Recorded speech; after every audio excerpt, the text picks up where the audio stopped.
பாடு, துன்பம், துயரம், வேதனைகளை நம்முடைய சொந்த கண்களால் நம்ம காணாமல் போனாலும் காணாவிட்டாலும் அதை காணும்படியாகவும் அதை நினைக்கும்படியாகவும் வேதாகமத்திலே அவரை பற்றி அதிகமாக எழுதப்பட்டிருக்கிறது. எனவே காலங்காலமாகவே இயேசு கிறிஸ்துவை சிலுவையிலே அறைந்த இந்த நல்ல நாளிலே அதை உலகமெங்கும் உள்ள விசுவாச மக்கள் ஆண்டுடைய பாடு மரணங்களை நினைவு கூர்ந்து ஆண்டவரை மகிமைப்படுத்தி கொண்டு வருகிறார்கள். நான் ரட்சிக்கப்படாத நாட்களிலே, ரட்சிக்கப்பட்ட பிற்பாடு எனக்கு அது புரியாது. ஆரம்ப நாட்களிலே இன்றைக்கு வெள்ளிக்கிழமை இதை பெரிய வெள்ளி என்று சொல்வார்கள், சிலர் புனித வெள்ளி என்று சொல்வார்கள், ஆங்கிலத்தில் குட் ஃப்ரைடே என்று சொல்வார்கள். இன்றைக்கு குட் ஃப்ரைடே என்று தான் சொல்லப்பட்டிருக்கும். அதாவது நல்ல வெள்ளி, தமிழில் அது முயற்படுத்த நல்ல வெள்ளி. நான் இப்படி யோசித்தேன், ஒரு தெய்வம் என்னதான் ஒரு தெய்வமாக இருந்தாலும் ஒரு மனிதனாக பிறந்து அவதரித்து பலியாக ஆக்கப்பட்ட ஒரு வரலாற்றை அதை போய் ஒரு துக்கமாக சொல்லாமல், துயரமாக சொல்லாமல், வருத்தமாக சொல்லாமல் நல்ல வெள்ளின்னு சொல்கிறாங்களே அப்படின்னு என்று நான் அறியாத நாட்களிலே நான் நினைத்தது உண்டு. பொதுவாக நீங்கள் என்ன பாருங்கள், நினைவு நாள், துக்க நாள் என்று தான் ஒரு சிலருக்கு இந்த நினைவு கூர்ந்து சொல்கிறது உண்டு. ஆனால் ஆண்டவர் இயேசுவை குறித்து சொல்லும்போது அப்படி சொல்கிறதில்லை. ஏனென்றால் அதில் ஒரு உண்மை இருக்கிறது. அதன் மூலமாக தான் இந்த உலகத்துக்கும் உலகத்தில் மக்களுக்குமே மீட்பும் ரட்சிப்பும் பாவ மன்னிப்பும் கிடைத்தது. அதனால் இந்த மரணத்தின் மூலமாக இந்த உலகத்திலும் மனிதகுலத்தில் உள்ள அனைவருக்கும் நல்லதும் நன்மையும் கிடைத்ததுனால தான் இதை நல்ல வெள்ளி என்று சொல்கிறார்கள். ஒரு விதத்தில் அது நம்முடைய மனசுக்கு மனுஷிகத்தில் ஒரு வருத்தத்தை ஏற்படுத்தினாலும் அதன் மூலமாக எல்லாருக்கும் நன்மை உண்டானது. எனவே இந்த நாளிலே நாம் வேதத்தில் வசனத்தில் சொல்லப்படுறது போல நம்ம காலத்தை பிரயோஜனப்படுத்தி கொள்ளுவோம். இந்த நாளையும் நாம் வீணாக கழிக்காமல் இயேசு கிறிஸ்து பாடு மரணங்களை நம்ம மீண்டுமாக, இது வருஷத்துக்கு ஒரு முறை நினைவு கூறுற காரியம் அல்ல, இது ஒரு பாரம்பரியமாக வருஷம் வருஷம் ஞாபகப்படுத்துகிறதாக சிலர் இன்னும் அதை அனுசரிக்கிறார்கள். அதில் எனக்கு உடன்பாடு கிடையாது. அதே சமயத்தில் நாம் அதற்காக அதை நினைவு கூறாமல் இருந்துவிட முடியாது. என்னை பொறுத்தளவுக்கு நம்ம என்றைக்கும் எப்பொழுதுமே நம்முடைய நினைவில் வைத்திருக்க வேண்டிய காரியம் என்பதை நான் உங்களுக்கு சொல்லிக்கொள்ள விரும்புகிறேன். அதன் பொருட்டு சற்று முன்பு நம்முடைய சபையில் உள்ள அநேக சகோதரர்கள் ஆண்டவர் அவருக்கு கொடுத்த வெளிச்சத்தில் கர்த்தரை பற்றிய வார்த்தைகளை அவர்கள் குறிப்பு எடுத்து கொண்டு இங்கே கொடுக்கப்பட்ட நேரத்துக்குள்ளே அவர்கள் சொல்லி முடித்தார்கள். நான் பார்த்தேன், கவனித்தேன். எல்லாருமே பிரயாசப்பட்டிருக்கிறார்கள். அதாவது குறிப்புகளை தயார் செய்து சொல்ல வேண்டும் என்கிற ஒரு ஆர்வத்தோடு அவர்கள் ஆயத்தம் பண்ணியிருக்கிறார்கள் என்பதை நான் அறிந்து கொண்டேன். அவர்களுடைய சிந்தனைக்கு ஏற்ப பரிசுத்த ஆவியானவரோடு அநேக குறிப்புகளை ஆண்டவர் அவங்க கொடுத்த வெளிச்சத்தில் சொல்லியிருக்கிறார்கள். எல்லாருமே நன்றாக பேசினார்கள். ஒரு சிலர் என்னிடத்தில் நேரம் போதாது, நேரம் போதுமா, எனக்கு நேரம் வேணும்லாம் கேட்டாங்க. நான் சொன்னேன் 5 நிமிடத்துக்கு மேலே கொடுக்க முடியாதுன்னு சொன்னேன். ஆனால் அவங்க எல்லாமே 5 நிமிடத்துக்கு உள்ளாவே முடிச்சிட்டாங்க, ஒருத்தரை தவிர. ஒருத்தர் தான் விட்டால் இன்னும் அரை மணி நேரம் பேசுவார் போல் இருக்கு. நிறைய குறிப்புகளை அவர்கள் சேகரித்து வைத்திருக்கிறார். நல்ல விஷயந்தான். நீங்கள் நினைக்கலாம் இது எப்படி போதுமா என்று சொல்லி. கொஞ்சம் அமைதிப்படுத்து. நான் பல தடவை சொல்லியிருக்கிறேன், பல முறை சொல்லியிருக்கிறேன், இப்போவும் சொல்கிறேன். நீங்கள் எப்படி இப்பொழுது உட்கார்ந்துருக்கீங்களோ இதே போல் நானும் ஒரு காலத்தில் ஒரு சபையில் விசுவாசியாக இருந்தவன். இப்போ எப்படி நான் உங்களை இந்த காரியத்திலே பயன்படுத்துகிறேனோ அதே போல் நான் இருந்த சபையிலையும் இதே போல் சிலுவை தியான நாட்களில் என்னை போல் கிட்டத்தட்ட ஒரு 6-7 பேர் பேசியிருக்கிறாங்க. அதில் ஒவ்வொரு வருஷமும் 5 நிமிடம் தான் கொடுப்பேன். அப்படி பேசி பழகி வந்தவன் நான். 5 நிமிடம் பத்தாதுன்றது எனக்கு நன்றாகவே தெரியும். எனக்கு நாங்கள் 5 நிமிஷத்தில் என்னங்க பேச முடியும் அப்படின்ட்டு நீங்கள் சொல்லலாம். நம்ம 5 நிமிஷத்துலேயும் பேச தெரியணும், 5 மணி நேரமும் பேச தெரியணும். அப்படி தான் நம்ம பழகணும். அதனால் அப்படி பழக்கி கொள்ளுங்க, நல்லது. பின்னாட்களிலே ஆண்டவர் பல மணிக்கணக்காக பேசுகிறதுக்கு ஆண்டு கிருபை தருவார். நீங்கள் என்ன பார்க்குறீங்க, என்னை பார்த்துக்கிட்டு தான் இருக்கீங்க வருஷ கணக்கில். ஒவ்வொரு வாரமும் நான் சீக்கிரம் முடிக்கிறேன்றதும் சுருக்கமாக முடிக்கிறேன்னு சொல்லிட்டு மணிக்கணக்காக பேசுகிறத நீங்கள் பார்த்துட்டு தான் இருக்கீங்க. இப்படிப்பட்டவர் எப்படிங்க 5 நிமிஷத்தில் பேசியிருக்க முடியுன்றதும் யோசித்து பாருங்கள். கஷ்டம், முடியாது. அவ்வளோ சீக்கிரமாக பேசி கிடுகிடுன்னு சொல்ல வேண்டிய கருத்துக்களை இந்த வசனம் எடுத்து வாசிக்கிறதுக்கெல்லாம் நேரமே கிடையாது. அப்படிலாம் செய்யக்கூடாது, நேரம் போதாது. அதுக்கெல்லாம் நம்ம எல்லாமே ஆயத்தமாக வந்துடணும். இதை எடுங்க, மத்திய 5 எடுங்க, 10 எடுங்க, 2 படிங்கெல்லாம் சொல்கிறதுக்குள்ளே 2 நிமிஷம் போயிடும். அப்படிலாம் நான் பழகலை. வசனத்தை எல்லாமே நம்ம எழுதிக்கணும், எல்லாமே நம்மளே சொல்லணும். அப்படி இருந்தால் தான் அந்த நேரத்துக்குள்ளே முடிக்க முடியும். கடன்னு சொல்ல வேண்டியதை சொல்லி முடிச்சுட்டு அவங்க ஒன்று பெல்லு அடிச்சிடுவார். இப்படி நான் ஒரு முறை 2 முறை நான் பல முறை நான் பயிற்றுவிக்கப்பட்டிருக்கிறேன். எனக்கு தெரியும், நேரம் இருந்தால் எனக்கும் பேசணுன்ற ஆசை உண்டு தான். கர்த்தருக்கு மகிமை. பரவாயில்ல, நல்ல செய்திகளை, சிலுவை பற்றி தியானங்களை நீங்கள் கொடுத்தீர்கள். கர்த்தர் உங்களை ஆசீர்வதிப்பார். இன்னும் அதே போல் அதிகமாக பிரயாசம் எடுத்து இந்த செய்திகளை சொல்வதற்கு நீங்கள் உங்களை பயிற்றுவித்துக் கொள்ளுங்கள். ஏதோ பேசினவர்களுக்கு தான் அந்த வாய்ப்பு, மற்றவர்களுக்கு. நான் போன வாரமே சொன்னேன், யாரெல்லாம் ஆர்வமாக இருக்கீங்களோ, ஆர்வம் உள்ளவர்கள், ஆயத்தம் உள்ளவர்கள், உங்கள் விருப்பத்தை எனக்கு தெரியப்படுத்துங்கன்னு சொன்னேன். சொன்னவங்களை வரைக்கும் நான் வாய்ப்பு சொன்னதில் ஒரு சில பேர் வரலை, இருந்தவர்களுக்கு வாய்ப்பு கொடுத்துருந்தேன். எனவே உங்களுக்கு அது போல் விருப்பம் வாய்ப்பு இது இருக்கும் என்று சொன்னால் அதை நீங்கள் தெரியப்படுத்தலாம். வரும் நாட்களிலே உங்களுக்கும் அந்தமாதிரி வாய்ப்பு கொடுக்கப்படும் என்பதை இந்த நேரத்தில் நான் சொல்கிறேன். எனக்கு ஆசை உங்களை எல்லாரையும் அந்த அனுபவத்துக்குள்ளே பயிற்றுவிக்க வேண்டும் என்பது என்னுடைய விருப்பம். இன்னும் அநேகர் இந்த அனுபவத்துக்குள்ளே வராமல் இருக்கீங்க. ஒரு நாட்களிலே நீங்களும் அப்படி பேசுவதற்கு, ஆண்டோட வார்த்தையை சொல்வதற்கு பிரயாசப்படுங்கள். கர்த்தர் உங்களை ஆசீர்வதிப்பாராக. இப்பொழுதும் இந்த நாளிலே, இந்த சிலுவை தியான நாட்களிலே பரிசுத்த ஆவியானவர் கொடுத்த சில ஆலோசனைகளை வெகு விரைவாகவும் வேகமாகவும் சொல்லி கடந்து போக நான் ஆசைப்படுகிறேன். சற்று முன்பு நான் சொன்னது போல, இந்த சிலுவை தியான நாட்களிலே நீங்கள் எந்த சபைக்கு போனாலும் அல்லது நம்ம பார்த்தாலும் சரி, பொதுவாக 199 சபைகளில் பார்த்திங்கன்னா இந்த 7 வார்த்தையை எடுத்துக்கொண்டு ஆளுக்கு ஒரு வார்த்தை பேசுவாங்க. இல்லை 7 வார்த்தையுமே அந்த பாஸ்டர் பேசுவார். அதாவது செய்திகள் அனைத்தும் இதற்கு உள்ளாக அடங்கினதாக தான் இருக்கும். இயேசுநாதர் சிலுவையிலே அறையப்பட்ட நேரத்தில் அவர் பேசின 7 வார்த்தைகளை வைத்து தியானம் பண்ணி பேசுவார்கள். பல இடங்களில் நடக்கும். அல்லது இயேசு கிறிஸ்துடைய பாடுகளை பற்றி விவரித்து சொல்வார்கள். இயேசு எப்படிலாம் பாடுபட்டார், எப்படி சிலுவை சுமந்துட்டு போனார், எப்படி நடந்தார், எப்படிலாம் அவர் அடித்து துன்பப்படுத்தினாங்க, வாரினால் அடித்து, இப்படி இந்த மாதிரி அதையெல்லாம் விவரித்து நம்முடைய கண்களுக்கு முன்பாக கொண்டு வருவார்கள். இது எல்லாம் நல்ல விஷயம்தான், அவசியமானது தான். நான் அதை வேண்டாம் என்று சொல்ல வரல. என் மனதில் வந்ததை நான் சொல்கிறேன். இவைகள் எல்லாமே ஒரு ட்ரெடிஷ்னலாக போய்கொண்டிருக்குது. அதாவது வழக்கமாக, பாரம்பரியமாகவே புனித வெள்ளி என்று சொன்னால் அன்றைக்கி பாடுகளை பற்றி தான் நினைக்கணும் என்று சொல்லி, நான் அதுக்கு எதிராக சொல்லவும் இல்லை, எதிரானவும் இல்லை, அது வேண்டாம் என்று நான் சொல்லவில்லை. ஆனால் யோசித்தேன், வருஷம் அதே திரும்ப இந்த சொல்கிறதும் தவறல்ல. ஒரு விஷயத்தை, நல்ல விஷயத்தை திரும்ப சொல்வதும் தவறல்ல. எனக்கு மனசில் உணர்த்தப்பட்டதை நான் சொல்கிறேன். அதனால் வித்தியாசமாக இந்த 7 வாரத்தையும் நம்ம எத்தனையோ வாரம் கேட்டுட்டோம். இப்போ நீங்கள் நிறைய பேர் சொல்லிட்டாங்க. அதுமாதிரி இந்த பாடு மரம் என்று சொல்லும்போது நம்ம அதையும் பாட்டாகவும் பாடிட்டாங்க. பாடல் மூலமாகவும் கேட்டோம், வசனம் படிக்கும்போதும் கேட்டுட்டோம். இயேசுநாதரை இது மாதிரி அடித்தாங்க, துன்பப்படுத்தினாங்க, அவர் ஆணியில் அடித்தாங்க, தொங்கினாங்க. இது எத்தனை பேருக்கு தெரியாதுன்றீங்க? எல்லாம் தெரியும். திரும்ப அதையே சொல்லிகிட்டு இருக்குது. யோசித்து பாருங்கள். அப்போ இன்று சிலுவை தியான நாட்களில் சிலுவையை பற்றிய காரியங்களை நாம் தியானிக்க வேண்டும். ஒரு வசனம் வாசிக்கலாம். 1 கொரிந்தியர் 1ஆம் அதிகாரம் 18வது வசனம். 1 கொரிந்தியர் 1 அதிகாரம் 18வது வசனம். சிலுவை பற்றிய உபதேசம் கெட்டு போகிறவர்களுக்கு பைத்தியமா இருக்கிறது, ரட்சிக்கப்படுகிற நமக்கோ அது தேவ பலனா இருக்கிறது. சிலுவையை பற்றிய உபதேசம்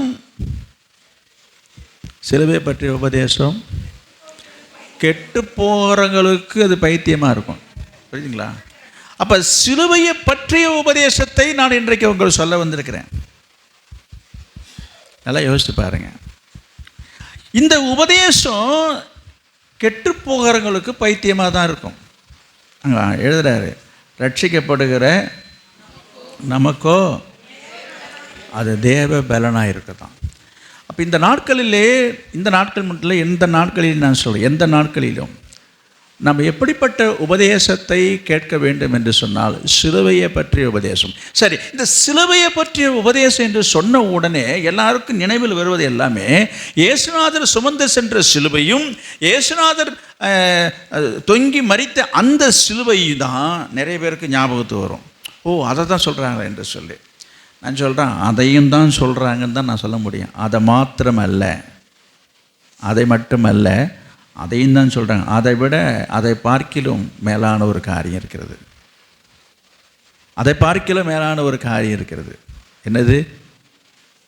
சிலுவையை பற்றிய உபதேசம். கடந்த நாட்களிலே நம்ம உபவாச ஜெபத்திலே தொடர்ந்து சிலுவையை பற்றியதான தியானங்களை ஆவியானவர் தந்தார். ஒரு சிலர் அதை கரெக்டாக ஃபாலோ பண்ணி குறிப்பெடுத்து இந்த செய்தி நேரத்தில் அதெல்லாம் சொன்னதை நான் கவனித்தேன். பரவாயில்ல, குறிப்பெல்லாம் பத்திரமா வச்சுருந்ததுனால அவங்களுக்கு உபயோகப்படுத்திருக்கு.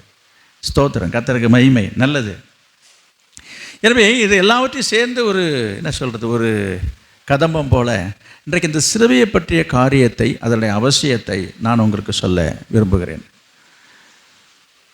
பவுல் ஒரு இடத்துல சொல்கிறாரு,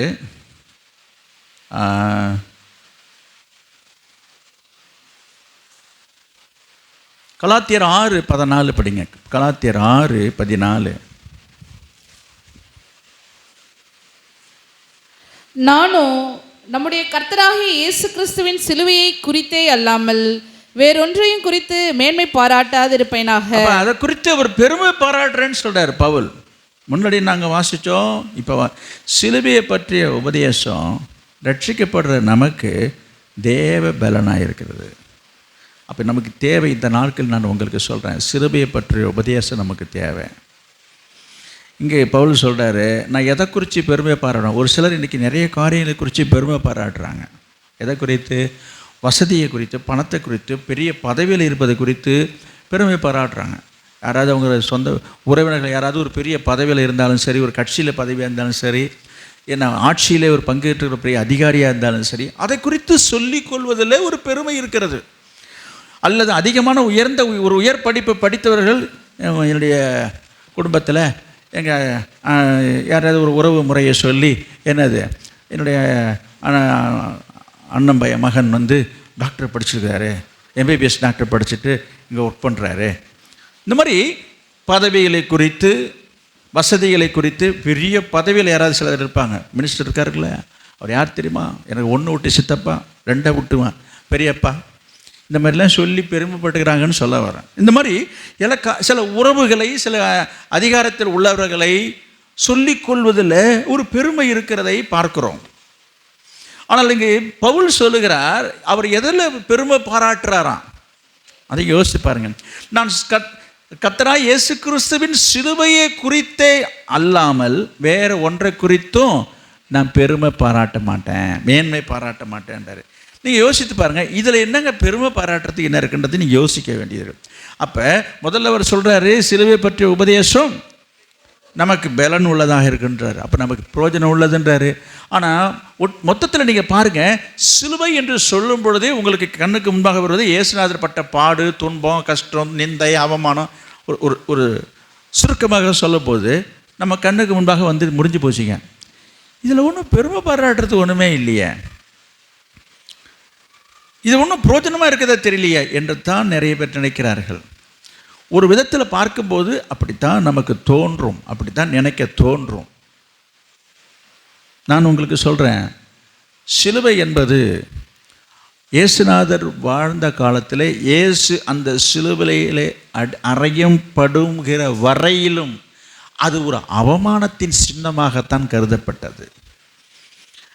அது ஒரு அவமானத்தின் சின்னமாகத்தான் அந்த காலத்தில் இருந்தது. எப்போ இயேசுவை சிலுவையிலே அறைந்தார்களோ அன்றிலிருந்து அந்த சிலுவைக்கு ஒரு புனிதம் உண்டானது, ஒரு மதிப்பு உண்டானது, ஒரு மரியாதை உண்டானது என்று சொன்னால் அது மிகையாகாது. இயேசுவை சிலுவையிலே அறைந்ததனால தான் சிலுவைக்கு இன்றைக்கு பெருமை. சிலுவையினால இயேசுக்கு பெருமை இல்லை, இயேசுவினால சிலுவைக்கு பெருமை. அதான் உண்மை. அது வரைக்கும் அந்த சிலுவையை பற்றி யாருமே பெரிதாக பேசிக்கொள்ள மாட்டார்கள், நினைக்க மாட்டார்கள், கருத மாட்டார்கள், மதிக்க மாட்டார்கள். உண்மையாகவே அது ஒரு பாவம் அல்லது ஒரு சாபம், ஒரு அவமானத்தின் சின்னமாக கருதப்பட்டது. அதனால தான் இயேசுவை அவமானப்படுத்த வேண்டும் என்பதற்காக, அவரை கீழ்த்தரமாக குறைச்சல் படுத்த வேண்டும் என்பதற்காக தான் அப்படிப்பட்ட ஒரு தண்டனையை அவர் தந்தார்கள். உச்சக்கட்ட தண்டனை. ஒரு மனிதனை கேவலப்படுத்தி கீழ்த்தரமான ஒரு தண்டனை கொடுக்கணும் என்று சொன்னால் சிலுவை தான் அந்த காலத்தில் இருந்த ஒரு தண்டனை. அது நமக்கு அதெல்லாம் சிந்திக்கிறதுக்கு நமக்கு தோணாது. சிலுவைன்னு சொன்ன உடனே நமக்கு இயேசுநாதர் ஞாபகம் தான் வரும். இப்பொழுதும் எப்பொழுதுமே எல்லாருக்குமே இன்றைக்கு எல்லாருடைய வாழ்க்கையிலேயே அது மிங்கலாகிவிட்டது. அதனால தான் இன்றைக்கு கிறிஸ்தவர் அல்லாதவர்கள் கூட சிலுவையை பார்த்தீங்கன்னா கழுத்தில் போட்டிருக்கிறது நீங்கள் பார்த்துருப்பீங்க. சம்மந்தமே இருக்காது. நம்ம நினச்சிட்டு போவோம் கிறிஸ்டியனை. நான் கேட்பேன், இல்லைங்க சும்மா. அப்போ அது ஒரு ஸ்டைலுக்கு கூட போட ஆரம்பிச்சிட்டாங்க. அதில் ஏதோ அவங்களுக்கு ஒரு பெருமை இருக்கிறதாகவும் தெரிகிறது. சரி, போகட்டும். எனவே இந்த சிலுவையை பற்றிய உபதேசம் நமக்கு என்னது பலன் உள்ளதாக இருக்கிறது. பவுல் சொல்கிறாரு, எனக்கு அது ரொம்ப பெருமையாக இருக்கும் என்று சொல்லி அவர் சொல்கிறார். எனவே இயேசு சிலுவையிலே அறையப்படுவதற்கு முன்னதாகவே சிலுவையை பற்றி இயேசு சொன்ன சில வார்த்தைகளை நான் உங்களுக்கு நினைப்பூட்டுகிறேன். நான் இப்படி தான் சொன்னேன், இந்த சிலுவை எப்பொழுது பப்ளிசிட்டி ஆனது, எப்போது அது எல்லாருடைய மக்கள் எல்லாருடைய மனதிற்கும் கவனத்துக்கும் அது போய் ரீச் ஆனது என்று சொன்னால், இயேசுவை எப்போ சிலுவையில் அறைஞ்சாங்களோ அதுக்கப்புறமாக தான் உலகத்தில் அது பிரசித்தி பெற்றதாக மாறினது. அது வரைக்கும் நிறைய பேருக்கு அதை பற்றிய ஒரு தெளிவான ஒரு ஐடியா இல்லை சிலுவை பற்றி. இப்படி இருக்கும் பொழுது இங்கே பாருங்கள், இயேசு உயிரோடு வாழ்ந்த காலத்தில் சிலுவையை இன்னும் அவர் சந்திக்கலை, சிலுவையை அவர் சுமக்கலை, சிலுவையில் அவர் அறையறதுக்கு முன்னதாகவே இயேசு சிலுவையை பற்றி பேசினதை நான் உங்கள் கவனத்துக்கு கொண்டு வர விரும்புகிறேன். டக்குன்னு சீக்கிரமாக வாசித்து பாருங்கள், ஒரு நினைவுக்காக தான் கொண்டு வருகிறேன். மத்தேயு எழுதின சுவிசேஷம் 10ஆம் அதிகாரம் 38வது வசனம். மத்தேயு 10:38. தன் சிலுவையை எடுத்துக்கொண்டு என்னை பின்பற்றாதவன் எனக்கு பாத்திரன் அல்ல. பாருங்க, இயேசு சீஷர்களை பார்த்து சொல்றாருங்க, எதை எடுத்துட்டு வரணுமா? சிலுவையை எடுத்துக்கொண்டு வரணும். 16ஆம் அதிகாரம் 24வது வசனம் மத்தேயு. அப்பொழுது இயேசு தம்முடைய சீஷர்களை நோக்கி, ஒருவன் என்னை பின்பற்றி வர விரும்பினால் அவன் தன்னைத்தான் வெறுத்து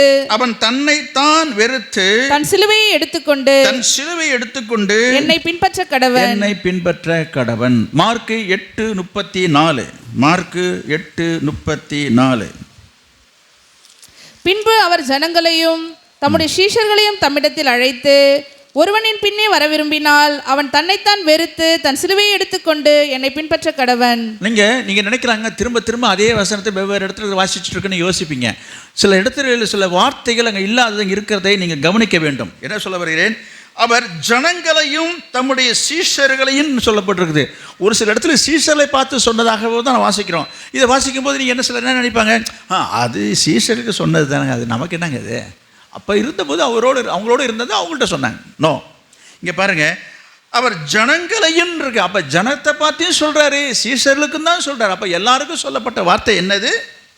ஒருவன் என் பின்னே வர விரும்பினால் என்ன செய்யணும்? அவன் தன்னைத்தான் வெறுத்து தன் சிலுவை எடுத்துக்கொண்டு என்னை பின்பற்ற வேண்டும். மார்க்கு 10:21. இயேசு அவனை பார்த்து அவனிடத்தில் அன்பு கூர்ந்து, உன்னிடத்தில் ஒரு குறைவு உண்டு, நீ போய் உனக்கு உண்டானவைகளையெல்லாம் விற்று தரித்திரருக்கு கொடு, அப்பொழுது பரலோகத்திலே உனக்கு பொக்கிஷம் உண்டாயிருக்கும். பின்பு சிலுவையை எடுத்துக்கொண்டு என்னை பின்பற்றி வா. ஒரு வாலிபனை, பணக்கார வாலிபன், ஐஸ்வர்யமான இருந்த ஒரு வாலிபனை பார்த்து இயேசு சொல்கிறதை நம்ம அடிக்கடி பார்த்துருக்கோம். இந்த வேத பகுதி உங்களுக்கு தெரியும். என்ன சொல்கிறாரு அவர்கிட்ட பார்த்து, பின்பு சிலுவையை எடுத்துக்கொண்டு என்னை பின்பற்றி வான்றாரு. யார்? அந்த வாலிபனை பார்த்து சொல்கிறாரு, அங்கே ஜனங்களை பார்த்து சொல்கிறாரு, சீசலை பார்த்து சொல்கிறாரு. இருக்குதுங்களா? அடுத்தது லூக்கா எழுதின சுவிசேஷம் 9ஆம் அதிகாரம் 23வது வசனம். லூக்கா 9:23. பின்பு அவர் எல்லாரையும் நோக்கி, ஒருவனின் பின்னே வர விரும்பினால் அவன் தன்னைத்தான் வெறுத்து தன் சிலுவையை அனுதினமும் எடுத்துக்கொண்டு என்னை பின்பற்ற கடவன். ஒவ்வொரு வசனங்களிலும் ஒவ்வொரு வார்த்தைகள் வேறுபடுகிறதையும் நீங்கள் கவனிக்க வேண்டும். முதலாவது புத்தம் பொதுவாக சொல்கிறாரு, சிலுவை எடுத்துகிட்டு வாங்கன்றாரு.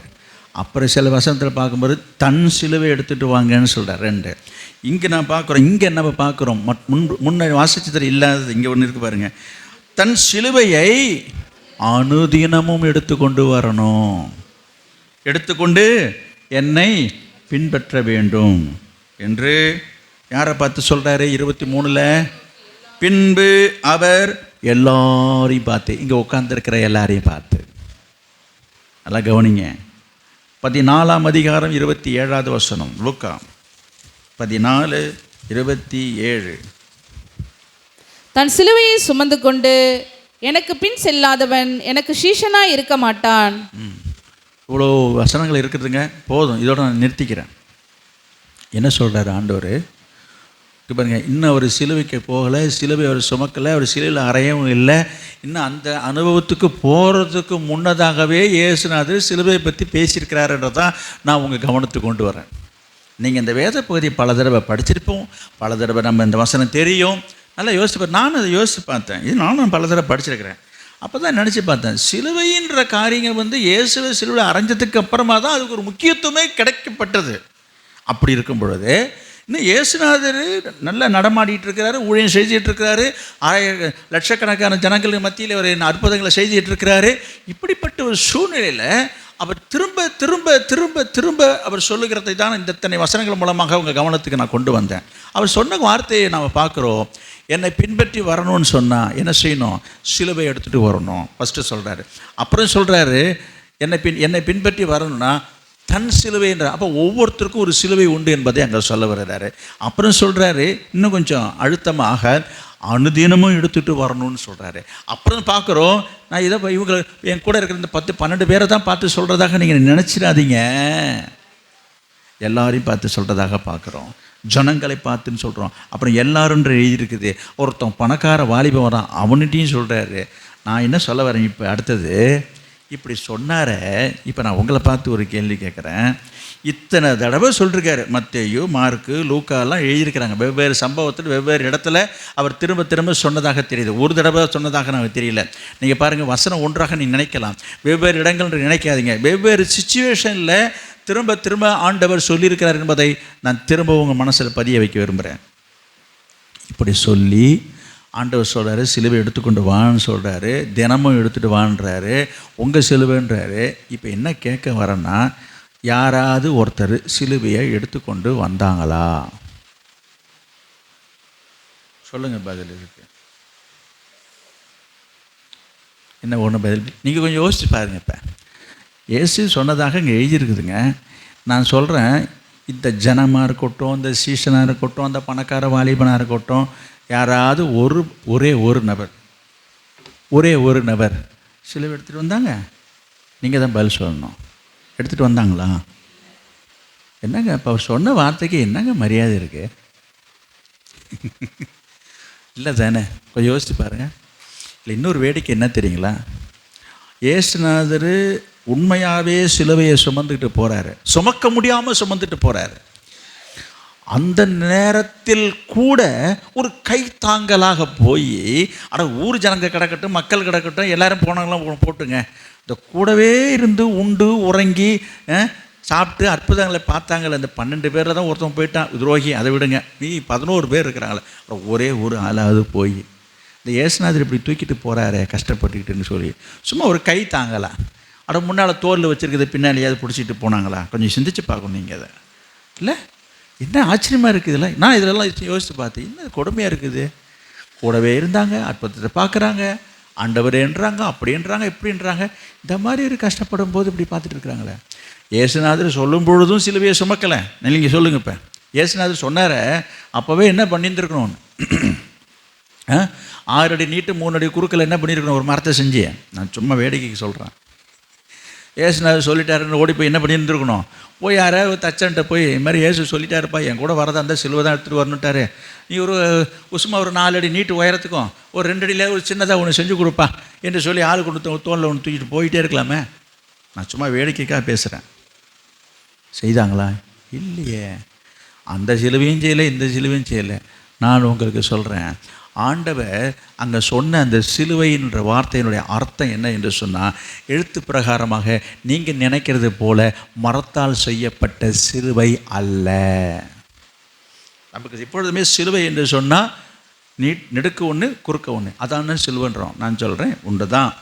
ஆனால் அப்போ இயேசு சொன்னதனுடைய வார்த்தையினுடைய அர்த்தம் என்ன என்றது தான் நீங்கள் சிந்திக்கணும். அப்போ இந்த நாட்களில் இதை பற்றி சிந்திக்க வேண்டும் என்று தான் பவுல் எழுதுகிறார். சிலுவையை பற்றிய உபதேசம் வேணும் நமக்கு. எப்போ பார்த்தாலும் இந்த 7 வார்த்தையும் 8 வார்த்தையும் சொல்லிக்கிட்டு இருக்கிறது, நம்ம தான் இத்தனை முறை கேட்டோமே. யோசிப்பாருங்க. நான் அவர் குற்றப்படுத்தி குறையாக இழிவாக நான் பேச வரல. இது நம்ம வருஷம் எப்போ பார்த்தாலும் என்ன பண்ண வேண்டியது? அது அவசியம்தான். ஆனால் இது போல சத்தியங்களையும் இது போல காரியங்களையும் நம்ம தியானிக்கிறோமா, சிந்திக்கிறோமா என்றதான் கேள்வி. எனவே இந்த நாட்களில் இந்த சபையில் இருக்கிற இந்த சபையாருக்கு ஆண்டவர் இந்த சத்தியத்தை, இந்த உபதேசத்தை சொல்ல தான் அவர் விரும்புகிறார். இன்றைக்கு நீங்கள் தெரிஞ்சு கொள்ள வேண்டிய காரியமும் அதுதான். ஏதோ இன்றைக்கு வந்தோம் வழக்கம் போல், ஆமாம் ஏசுனார் ஆணிட்டு கையில் ஆணி அடித்தாங்க, காலில் ஒரு ஆணி அடித்தாங்க, குத்துனாங்க, அப்புறம் தலையில் முள்மொழி வச்சாங்க, அது தெரியுங்க, அதை பற்றி தாங்க பேசுவாருங்க. இப்படி தான் சில பேருக்கு இன்னும் மைண்டில் அப்படி ஒரு எண்ணம் விழுந்துருச்சு. அதனால தான் நான் அந்த சப்ஜெக்டுக்கே போகலை. அதான் உங்களுக்கு தெரியுமே. அப்போ தெரியாத காரியத்தை இன்றைக்கு சொல்லவே ஆவியானவர் விரும்புகிறார். ஏனென்றால் இது இயேசுவே சொன்ன காரியம். இயேசு என்ன சொல்கிறாரு?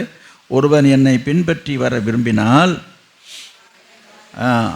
ஆமாம், தன் சிலுவையை எடுத்துக்கொண்டு தான் வரணுன்றாரு. அப்போ அது என்ன? எனக்கு அருமையானதில்லையே, இயேசு நமக்காக பாடுபட்டார், இயேசு நமக்காக அடிக்கப்பட்டார், இயேசு நமக்காக நொறுக்கப்பட்டார், இயேசு நமக்காக காயப்பட்டார், இயேசு நமக்காக இரத்தம் சிந்தினார், இயேசு நமக்காக மரித்தார், ஜீவனை கொடுத்தார், இயேசு நமக்காக நம்முடைய பாவங்களையும் நோய்களையும் சிலுவையிலேயே சுமந்தார். இப்படி சொல்லிக்கிட்டே போகலாம். அவர் சிலுவையின் மூலமாக அவர் நமக்கு எவ்வளோ காரியங்களை செய்திருக்கிறார். இப்படிலாம் ஆண்டவர் இந்த சிலுவையின் மூலமாக நம்முடைய காரியங்களை அதில் அவர் சுமந்ததாக எழுதியிருக்கிறது. இப்போ நாம் அவருக்காக சிலுவையை சுமக்க என்ன செய்ய வேண்டும்? ஆண்டவர் அதை தான் எதிர்பார்க்கிறார். அவனிங்க சிலர் நினைக்கிறாங்க, ஏங்க அவர் தான் நமக்காக பாடுபட்டார், நமக்காக அடிக்கப்பட்டார், நம்முடைய பாவத்தை சுமந்துக்கிட்டாரு, நம்முடைய சாபத்தை சுமந்துக்கிட்டாரு, நோய்களை சுமந்தார்னு எழுதியிருக்கிறது. ஆமாம், உங்களுடைய இந்த உலக வாழ்க்கையிலே நீங்கள் யாருமே கஷ்டப்படக்கூடாது, வருத்தப்படக்கூடாதுன்றதுக்காக எல்லாவற்றையும் ஆண்டவர் சிலுவையிலே சுமந்து தீர்த்தது என்றது உண்மைதான். அப்படி இருக்கும் பொழுது இன்றைக்கு நூதனமான உபதேசம் என்னென்னா, அதனால் நாம் என்ன செய்யக்கூடாது, நம்ம என்ன செய்யணும் என்று சொல்லி நினைக்கிறாங்கன்னா, நம்ம கஷ்டப்படவே கூடாது, நம்மளுடைய வாழ்க்கையில் கஷ்டம் என்பதே கிடையாது, நம்ம சுகமாக வாழணும், சொகுசாக வாழணும், வசதியாக வாழணும் என்கிறதான ஒரு நூதன உபதேசம் போய்கொண்டிருக்கிறது. நான் சொல்கிறேன், வசதிகள் வேண்டாம் என்று நான் எதிர்ப்பாக பேசவும் இல்லை, அதை நீங்கள் தவறாகவும் புரிந்து கொள்ளக்கூடாது. அதே சமயத்தில் அதோடைய மறுபக்கத்தையும் அநேகர் கவனிக்க தவறுறாங்க. அப்போ இயேசு சொன்னதனுடைய அர்த்தம் என்ன? சிலுவையை சுமந்து கொண்டு வான்னு சொன்னார். நான் சொல்கிறேன், சிலுவை என்பது மரத்தால் செய்யப்பட்ட சிலுவையை சொல்கிறேன். சிலுவை என்பது பாரமானது. அதனால தான் இயேசு சுமக்க முடியாமல் சுமந்து கொண்டு போனதாக எழுதப்பட்டிருக்கிறது. எனக்கு அருமையானலே, சிலுவை என்பது எப்படி இருக்கும்? நம்ம நேரடியாக இயேசு சுமந்த சிலுவை நம்ம பார்க்காவிட்டாலும், இன்றைக்கி வரலாற்று குறிப்புகள் ஆராய்ச்சியில் சொன்னது போல் அது எத்தனை டன்னு, இது எத்தனை கிலோ எடை உள்ளது என்று சொல்லி, பாரமாக இருக்கின்றது என்று சொல்லி கண்டுபிடித்து சொல்கிறாங்க. ரொம்ப வெயிட்டு தான், தாங்க முடியாத ஒரு பாரமானது தான் அந்த சிலுவை. புரியுதுங்களா? அப்போ இது எதை குறிக்கிறது? அதே போல் ஒரு சிலுவையை நம்ம செய்து சுமந்து கொண்டு வர வேண்டும் என்று ஆண்டவர் சொல்லலை. இதனுடைய அடையாளம் என்ன என்று சொன்னால், கவனிங்க, ஆண்டவர் சொன்னது அனுதினமும் சிலுவையை சுமந்துட்டு வா, உங்கள் சிலுவையை எடுத்துகிட்டு வாங்க, என் பின்னாடி சிலுவை எடுத்துகிட்டு வாங்கன்னா அவர் என்ன எடுத்துகிட்டு போனார்? அவர் சொல்கிறார், என் பின்னால் நீங்கள் சிலுவை எடுத்துகிட்டு வாங்கன்னு சொல்லி அவர் சுமக்கலை பாருங்கள். அவர் அப்புறமா தான் சுமக்கிறாரு. அப்போ முன்னாடியே சொல்கிறார் அவர், என் பின்னாடி வரதா இருந்தால் சிலுவை சுமந்துட்டு வாங்கினேன். அதனால் எழுத்தின் பிரகாரமாக அவர் சுமந்தது போல ஒரு சிலுவையை சுமந்து கொண்டு வர சொல்லலை. சிலுவை என்பது பாடுகளை குறிக்கிறது. சிலுவை என்பது நம்முடைய வாழ்க்கையில் பாடு.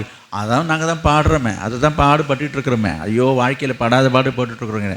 அதையும் நான் உங்களுக்கு சொல்கிறேன். பாடுகள் என்பது என்ன என்பதையும் நான் புரிந்து கொள்ளணும். முதலாவது, சிலுவை என்பது பாரமானது, ரொம்ப பாரமானது. அப்போ பாரத்தை சுமக்க முடியுமா? சுமக்கிறது கடினமானது, கஷ்டமானது தான் இது. எனவே இயேசு சுமந்த சிலுவை பாரமாக இருந்தது சொல்கிறேன். எனக்கு அன்பானவர்களே, உங்கள் வாழ்க்கையிலே நீங்கள் சுமக்க முடியாததை சுமக்க வேண்டியது தான் சிலுவை. இயேசு சுமந்த சிலுவை எப்படிப்பட்டது? அது பாரமானது. ஒரு இடத்துல அந்த பாரம் தாங்காமல் அவள் கால் இடறி கீழே விழுற அந்த சிலுவை போய் அவர் மேலே விழுந்ததாகவும், அவரால் திரும்ப எழுந்திருக்க முடியாமல் அதை சுமக்க முடியாமல் இருக்கும்போது சிறைனை உரானாகிய யோசேப்பு என்பவனை பிடித்து என்ன செய்கிறாங்க? அவன் மேலே இந்த வலுக்கட்டாயமாக பலவந்தம் பண்ணினார்கள் என்று எழுதியிருக்குது. அவங்க கூட அதை நான் எடுத்துக்கிறேன்னு எடுத்துக்கல, கட்டாயப்படுத்தி நீ தூக்கிட்டு தாண்டா வந்து ஆகணும்னு சொல்கிறாங்க. அப்போ எவ்வளவு ஒரு கடினமான ஒரு சூழ்நிலை நான் சொல்கிறேன். அப்போ திணிக்கப்பட்ட ஒரு காரியம் இது. இப்போ ஆண்டவர் சொல்கிற ஒரு காரியம் என்னென்னா, உங்கள் வாழ்க்கையிலையும் அதுபோல் பாரமானதை நீங்கள் சுமக்கணும். வாழ்க்கையில் பாரம் என்று சொன்னால் அது என்னது? எத்தனையோ பாரங்கள் இருக்குதுங்க. நான் இப்போவே எங்கள் குடும்ப பாரத்தை சுமந்துட்டுருக்கிறேன், கடன் பாரத்தை சுமந்துக்கிட்டு இருக்கிறேன் என்று நீங்கள் சொல்கிறீங்க. அதெல்லாம் சிலுவையே கிடையாது. உங்கள் வாழ்க்கையில் உங்கள் விருப்பத்தின்படி, உங்கள் இஷ்டத்தின்படி, ஏன்னா அதனால் ஏற்படுகிற அந்த காரியங்கள் சிலுவையாக இருக்க முடியாது. நான் அதை பற்றி சில விளக்கங்களை நான் விளக்கங்களை சொல்கிறேன். சோனியா கொஞ்சம் கீழே அனுப்புங்க, பிள்ளைங்களை ஒழுங்கு பண்ண கவனிங்க. பாரமாக இருக்கிறத என்ன செய்யணும்? நம்ம சுமக்கணும். பாரமாக இருக்கிறதை சுமக்க முடியாததைங்க, சுமக்க முடிந்ததை அல்ல, அதையும் சொல்கிறேன். சுமக்க முடிந்ததை எல்லாரும் சுமந்துருவாங்க, சுமக்க முடியாததை சுமக்கிறது தான் சிலுவை. சரிங்களா? சகிக்க முடியாததை சகிக்கிறது தான் சிலுவை. சகிக்க முடிந்ததெல்லாம் சிலுவையே கிடையாது. நிறைய காரியங்களை நம்ம சகிச்சுக்கிறோம், நிறைய காரியங்களை நம்ம பொறுத்துக்கிறோம், நிறைய காரியங்களை நம்ம தாங்கிக்கிறோம். நான் சொல்கிறேன், அது சிலுவை இல்லை. தாங்க முடியலைங்க, அதான் சிலுவை. பொறுக்க முடியலைங்க, அதான் சிலுவை. சகிக்க முடியலைங்க, அதுதான் சிலுவை. தாங்க முடியாதது தாங்கணும், பொறுக்க முடியாத பொறுக்கணும். ஏன்னா இதுக்கு பேர் தாங்க சிலுவை. எப்படி சொல்கிறீங்க? என்ன நான் சொல்கிறேன், எல்லாத்தையும் காரணத்தை சொல்கிறேன். எனவே சிலுவை என்பது நாமவே விரும்பி ஏற்றுக்கொள்வது அல்ல. நம்ம விருப்பப்பட்டு என்னது, என்னை யாராவது 4 பேர் திட்டுங்க, என்னை யாராவது நல்லா பாடுங்க, என்னை பேசுங்க, எனக்கு ஒன்றுமே வர மாட்டேது, என்ன நல்லா கொஞ்சம் கேவலப்படுத்துங்க, அவமானப்படுத்துங்க, யாராச்சும் சொல்லுவாங்களா? அப்படி யாராவது விரும்புவாங்களா? அப்படி விரும்பவும் மாட்டாங்க, சொல்லவும் மாட்டாங்க. அது யாரும் எதிர்பார்க்காத ஒரு காரியம் இருக்குது.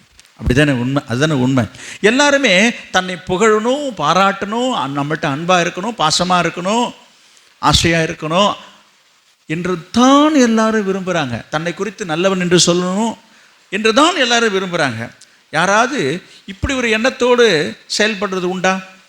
நிச்சயமாக கிடையாது. எப்படி என்று சொன்னால், எல்லோரும் என்னை வெறுக்கணும், என்னை எல்லோரும் ஒரு மாதிரி பேசணும், எனக்கு போர் அடித்து போச்சுங்க, என்னை எல்லோரும் நல்லவன் அப்படி யாரும் சொல்லுவாங்களா? சொல்லவே மாட்டாங்க. அந்த எண்ணம் யாருக்குமே வராது. நான் உங்களுக்கு சொல்கிறேன், சிலுவை என்பது என்ன என்று சொன்னால், நீங்கள் விரும்பி ஏற்றுக்கொள்வதல்ல. ஒரு பிரச்சனையோ, ஒரு பாடுகளையோ, ஒரு துன்பத்தையோ, நாம் விரும்பாததை ஏற்றுக்கொள்ள ஒரு முடியாத காரியத்தை, நிகழ்வை, சம்பவத்தை ஏற்றுக்கொள்வது சுமக்கிறதுக்கு பேர் தான் சிலுவை. இல்லைங்க, நான் அதை எதிர்பார்க்கவே இல்லைங்க, இப்படி நடக்கும்னு எதிர்பார்க்கவே இல்லைங்க, இப்படிலாம் ஆகும்னு நினைக்கவே இல்லைங்க. அதான் சிலுவை. நீங்கள் எதிர்பார்த்ததெல்லாம் நடந்துகிட்டு இருக்கிறது சிலுவை கிடையாது. இயேசு எதிர்பார்த்தாரா? இயேசு அதை விரும்பினாரா என்று சொன்னால், இயேசுவுக்கு அது நியமிக்கப்பட்டிருந்தது வேற, பிதா அவர் நியமித்திருந்தார். ஆனால் அதே சமயத்தில் அதை ஏற்றுக்கொள்ள அவர் தயங்கினார். அதனால தான் போய் கெத்செமனே தோட்டத்தில் போய் ஜெபிக்கிறார். பிதாவே, இந்த பாத்திரம் என்னை விட்டு நீங்கன்னா நல்லா இருக்கும் போல இருக்குது, எனக்கு பயமாக இருக்குது, எனக்கு கலக்கமாக இருக்குது, கஷ்டமாக இருக்குது, வேதனையாக இருக்குது, வருத்தமாக இருக்குது என்று அவர் புலம்புகிறதை பார்க்கிறோம். அங்கே பார்க்கிறோம் இரத்த வேர்வை சிந்தி அவர் ஜெபித்ததாக எழுதியிருக்கிறது. என்ன சொல்லி ஜெபிச்சாரு? நீங்கள் வாசிக்க வேண்டாம், உங்களுக்கு தெரியும் அந்த வசனம். பிதாவே, இந்த பாத்திரம் என்னை விட்டு நீங்கள் கூடுமானால் நீங்கும்படி செய்யும், ஆயினும் அது என் சித்தத்தின்படி அல்ல உங்கள் சித்தத்தின்படி ஆகட்டும் என்று சொல்கிறார். அப்படி சொல்லி எத்தனை தடவை பண்ணினாங்க? திரும்பி 2ஆம் தரமும் அப்படி ஜெபம் பண்ணினான்னு இருக்குது. ஒரு தடவை சொல்லி விட்டுட்டாரா? அப்போ என்ன அர்த்தம்? அதை எதிர்கொள்ள, அதை ஃபேஸ் பண்ணுறதுக்கு அவ்வளவு கலக்கம் இருந்தது. நான் உங்களுக்கு சொல்கிறேன், இயேசு விரும்பி ஏற்றுக்கொண்டார் என்று சொல்கிறதை விட விருப்பமில்லாமல் பிதாவுடைய கட்டளைக்கு கீழ்ப்படிந்து ஏற்றுக்கொண்டார் அந்த சிலுவையை. சரி, அவர் சொல்லிட்டார். யாரு? பிதா சொல்லியிருக்காரு, அவர் பேச்சம்ப மீற முடியுமா என்று சொல்லி அதற்கு தன்னை என்ன செய்தார்? ஒப்பு கொடுத்தார். அதானே உண்மை. இப்போ அதுதானே நம்ம பார்க்குறோம் இந்த சம்பவத்தில். நான் உங்களுக்கு சொல்கிறேன், நம்ம விரும்பி ஏற்றுக்கிறது இல்லை சிலுவை. நீங்கள் விரும்பாத காரியங்கள் உங்கள் வாழ்க்கையில் நடக்குதா? தேவன் அதை அனுமதிக்கிறாரா? அதுதான் சிலுவை. இயேசு என்ன எதிர்பார்க்குறாரு? ஒருவன் என்னை பின்பற்றி வர விரும்பினால் சிலுவை எடுத்துக்கொண்டு வரணும். எந்த சிலுவை எடுத்துகிட்டு வரணும்? எந்த சிலுவை எடுத்துகிட்டு வரணும்? அவனவன் தன் சிலுவைன்னு இருக்கு. அப்போ ஒவ்வொருத்தருக்கும் ஆண்டவர் ஒரு சிலுவை வைத்திருக்கிறார். நீங்கள் அடுத்தவங்க சிலுவை எடுத்துகிட்டு வரக்கூடாது. அது தெளிவாக எழுதிருக்கு பாருங்கள். இதை தான் இந்த உலகத்தில் பேசிக்கிறாங்க. என்னென்ன இதெல்லாம் அவன் தலையெழுத்து, என்ன பண்ணுறது, அவன் தலைவீதி, அவன் தலையில் எழுதியிருக்கு. உலகத்தார் சொல்கிறத பேசுகிறேன், நமக்கு அப்படி கிடையாது. புரியுதா? இதை தான் அவர் வேறு விதமாக பேசுகிறார்கள். இப்படிலாம் நடக்கணும்னு உனக்கு தலையெழுத்து, அதான் உன் தலையில் எழுதியிருக்குன்றாங்க. உன் தலையில் ஒன்றும் எழுத கிடையாது. ஆண்டவர் அனுமதிக்காமல் எதுவும் நடக்காது. எனக்கு அருமையானவர்களே, எனவே சிலுவை என்பது கவனிங்க, நமக்காக நாம் தவறு செய்து, நமக்காக என்று சொல்லும்போது நம்முடைய சுயநலத்துக்காக, நம்முடைய தேவைக்காக நீங்கள் போய் ஒரு சிக்கலில் போய் சிக்கிக்கிட்டு ஒரு பிரச்சனையை ஏற்படுத்திக்கிட்டு அதனால் உங்களுக்கு ஒரு பாடு துன்பம் வருதுங்க, இல்லை வேதனை வருது, அவமானம் வருதுன்னா அது சிலுவை அல்ல. சிலர் நினைப்பாங்க, சிலவங்க படுற பாடு கஷ்டமே எல்லாமே சிலுவைன்னு நினைப்பாங்க. அதுவும் தவறு. திரும்பவும் சொல்கிறேன், சிலுவை என்பது கிறிஸ்துவின் நிமித்தம், கிறிஸ்துவுக்காக நம்ம பாடுபடுகிறோமே, அதுதான் சிலுவை. நல்லா புரிஞ்சுக்கிங்க. உங்களுக்காக, உங்கள் குடும்பத்துக்காக, உங்கள் பிள்ளைக்காக, உங்கள் சொந்த நலத்துக்காக, உங்கள் சுயநலத்துக்காக நீங்கள் எதையாவது போய் ஏடா குடமாக ஒரு காரியம் செய்துட்டு என்ன நீ சிக்கலில் போய் மாட்டிக்கிட்டு அதனால் உங்களுக்கு ஒரு பிரச்சனை வருதுன்னா அதெல்லாம் சிலுவை கிடையாது. அதுக்கு நான் வசனம் சொல்கிறேன் பாருங்கள். 1 பேதுரு 4ஆம் அதிகாரம், 1 பேதுரு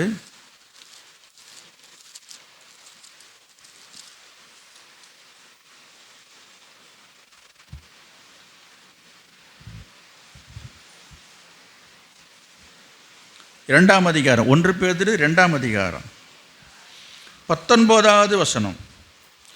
ஏனெனில் தேவன் மேல் பற்றுதலாய் இருக்கிற மனசாட்சியின் நிமித்தம் ஒருவன் அநியாயமாய் பாடுபட்டு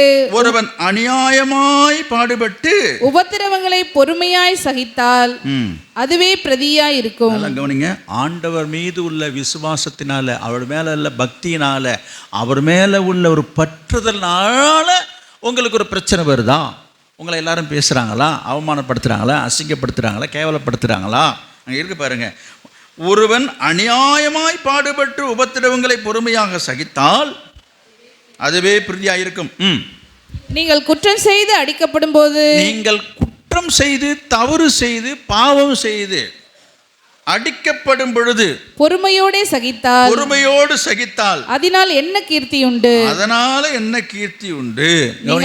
பாருங்க, நீங்க போய் ஏடா கூடமா ஒரு வார்த்தையை கொடுக்குறீங்க, ஏடா கூடமா யாரையா போய் கையை வச்சு அடிச்சிடுறீங்க, அப்புறம் வம்பு வரும், வழக்கு வரும், கேஸு வரும், போலீஸு வரும், புட்டில் பிடிச்சி வைக்கிறாங்க. பாருங்க, நான் ஆண்டவருக்காக நான் சிலுவை சுமந்துட்டு இருக்கிறேன். இதெல்லாம் கொழுப்படுத்த வேலை இல்லை. இது நான் வசனத்தை தான் பேசுகிறேன். இருக்கா இல்லைங்களா? என்ன போட்டிருக்குது? நீங்கள் தப்பு செய்து, நீங்கள் குற்றம் செய்து அடிக்கப்படும் பொழுது, நான் அப்படி என்னங்க பண்ணீங்க, என்ன பண்ணுறது, நான் கையை கட்டிட்டு நான் இயேசுவேன்னு உட்காந்துட்டோம். இவங்க ரொம்ப பொறுமையாக இருக்கிறாங்களாம். நீ பண்ணினதுக்கு இன்னும் கூட தான் நாலு சாத்துவான்.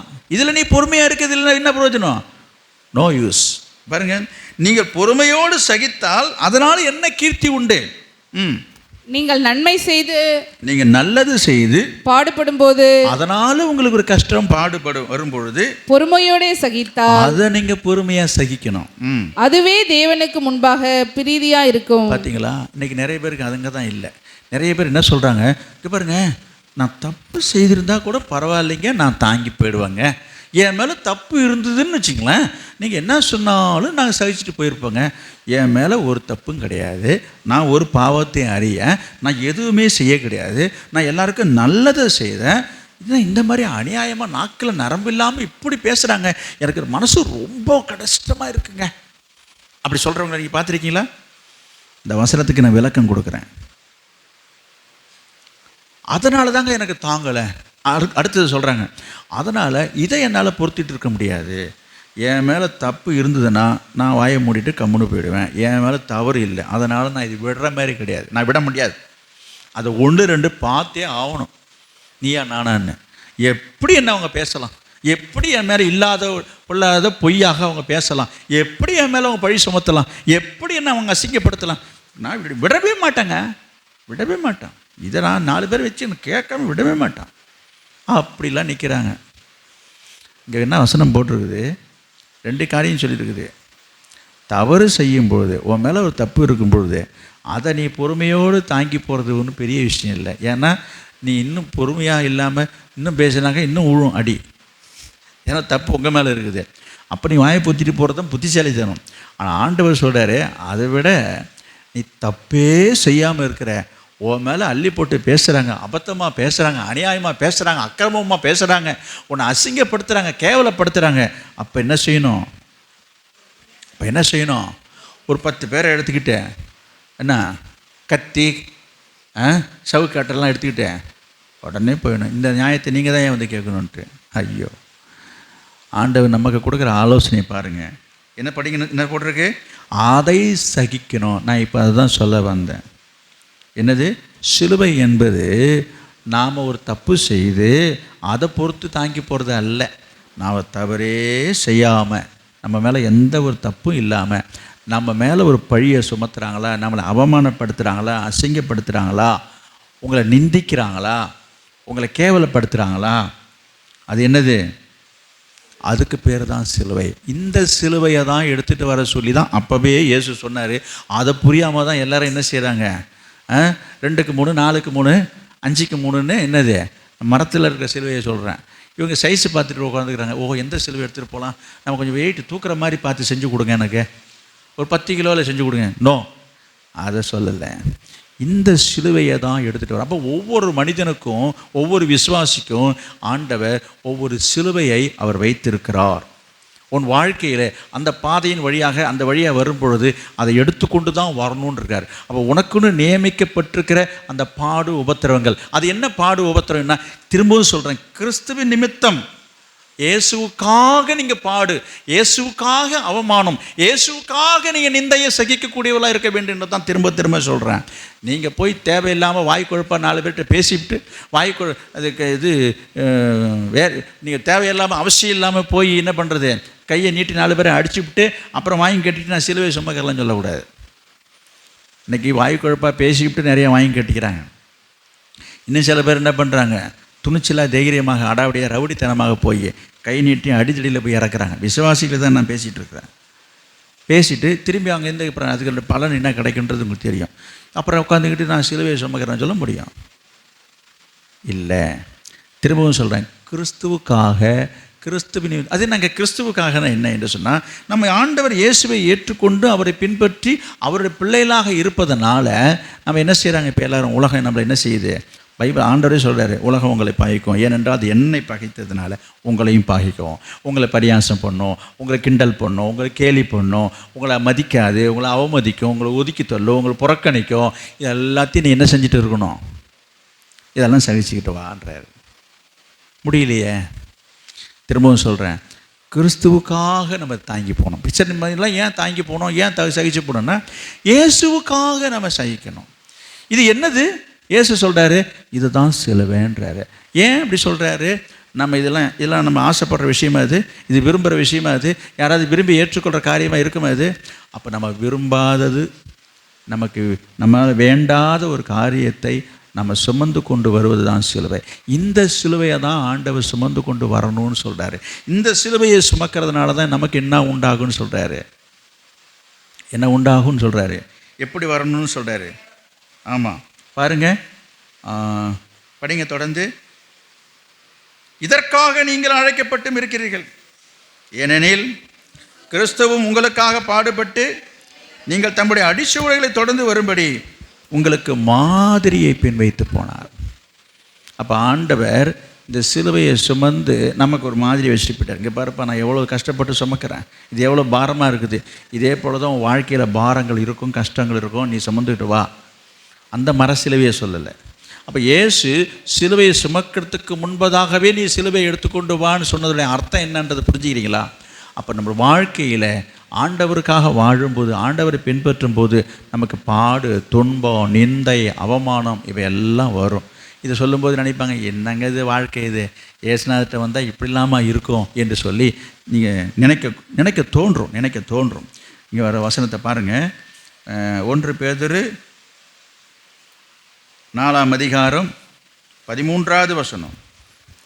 கிறிஸ்துவின் மகிமை வெளிப்படும் போது நீங்கள் களி கூர்ந்து மகிழும்படியாக அவருடைய பாடுகளுக்கு நீங்கள் பங்காளிகள் ஆனதால் சந்தோஷப்படுங்கள். பாடுகளுக்கு நம்ம பங்காளி ஆகிறோம். படிங்க. நீங்கள் கிறிஸ்துவின் நாமத்தின் நிமித்தம் நிந்திக்கப்பட்டால் பாக்கியவான்கள், ஏனென்றால் தேவனுடைய ஆவியாகிய மகிமையுள்ள ஆவியானவர் உங்கள் மேல் தங்கியிருக்கிறார். கவனிங்க, உங்களை நிந்திக்கிறாங்களா? கிறிஸ்துவின் நாமத்தின் நிமித்தம் நிந்திக்கப்படுறது. திரும்பவும் சொல்கிறேன், இப்போ நம்ம இயேசுவை ஏற்றுக்கொண்டதுனால இந்த உலகம் நம்மளை வெறுக்குது, இந்த உலகம் நம்மளை புறக்கணிக்குது, அவமதிக்குது, அவமானப்படுத்துறதெல்லாம் நம்ம பார்க்குறோம். நம்ம இயேசுவை ஏற்றுக்கொண்டு இயேசுவை பின்பற்றி வாழ்வதனால ஒரு சில காரியங்களுக்கு உலக வழிபாடுகளுக்கு விலகி இருக்கும்போது ஒரு மாதிரி நம்மளை பார்க்குறாங்க, ஒரு மாதிரி நம்மளை பேசுகிறாங்க.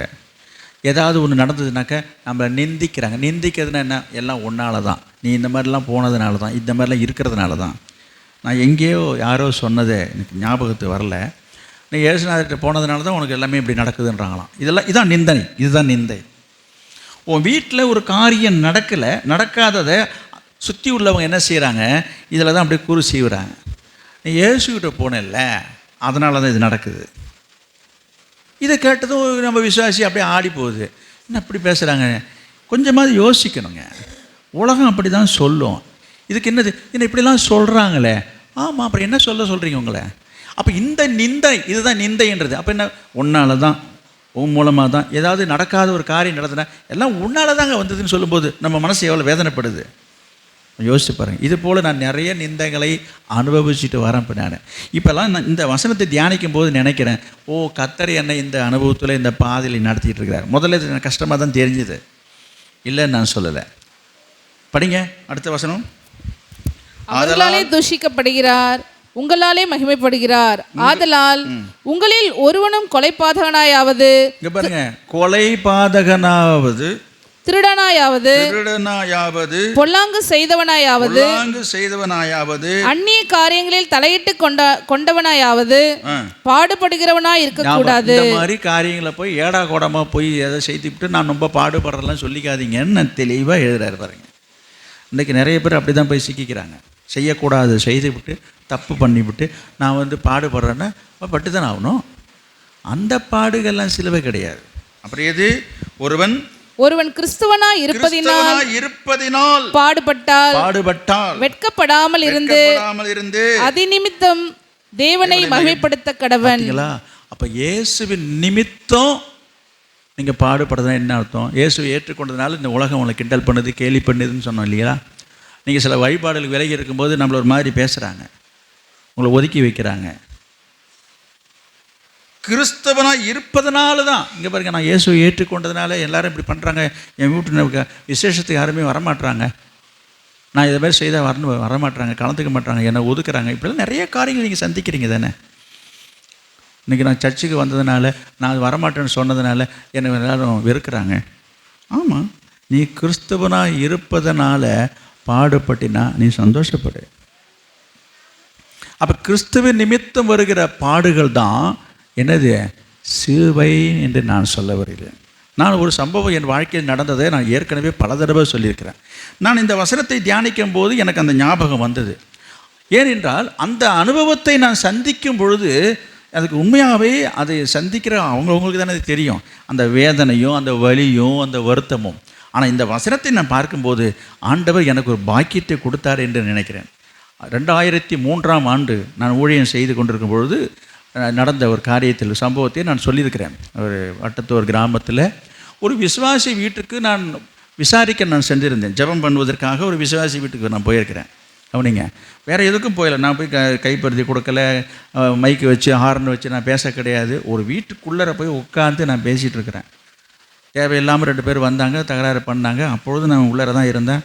அந்த ஊரில் இருக்கிற சில விசுவாசிங்க அட என்ன தான் சொல்கிற போகிறாங்க, வந்துட்டு தான் பேசிட்டு தான் போங்களான்னு நான் வெளியில் வரவும், நான் உங்களை வந்து அங்கே இதில் தலைவர்கிட்ட பேசணும், பிரசிடெண்ட்டை பேசணும். சரி என்ன கேட்டுற போகிறான்னு சொல்லிட்டு தான் நானும் போனேன்.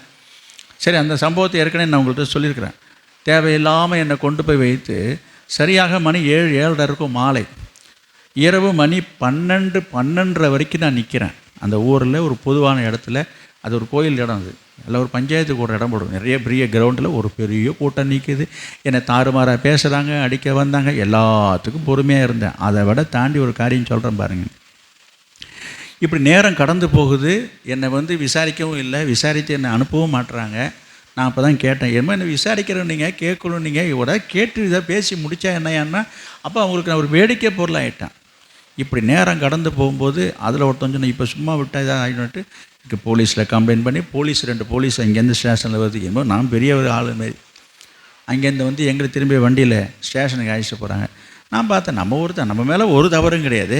சரி எதுவாக இருந்தாலும் இந்த பிரச்சனைக்கு ஒரு முடிவு தேர்த்துமெண்ட்டு வந்தால் போலீஸ்காரங்க கேட்குறான், மணி 12 மணிக்கு இந்த ஊரில் என்ன வேலைன்னு கேட்குறேன். இது எவ்வளோ குதர்க்கமான கேள்விங்க. நான் வந்தது 7 மணிக்கு, இப்போ இவன் வந்தது 12 மணிக்கு. அவன் இப்படி தான் பேசுவாங்க. நான் சொன்னேன் எத்தனை மணிலேருந்து என்ன இப்படி பண்ணுறாங்கண்ணே, ஒரு பேப்பர் எடுத்து இதை பேப்பரில் எழுதி கொடு அப்படின்னா. என்னங்க எழுதி தரது, நாளைக்கு காலையில் 10 மணிக்கு விசாரணை உடனே எழுதி கொடுங்க. ஒரு பேப்பரை கொடுத்து உட்காந்து எழுதிட்டே இருந்தேன். எழுதிட்டு இருக்கும்போதே நான் எழுதிட்டுருக்குறேங்க, எழுந்துடுறேன். ஒன்றும் காரணமே இல்லைங்க. அவன் சொன்னால் சரி எழுதி கொடுப்போம், எதாக இருந்தாலும் நம்ம பொறுமையாக போகணுமே. நான் எழுதுகிறேன் ஒரு பேப்பரில், சரி நாளைக்கு காலைக்கு 10 மணிக்கு நான் விசாரணைக்கு வருகிறேன் எழுதி கூட சொல்கிறேன். நான் எழுதுறேங்க, உட்காந்து தானே எழுத முடியும். எழுந்துடுறேன்.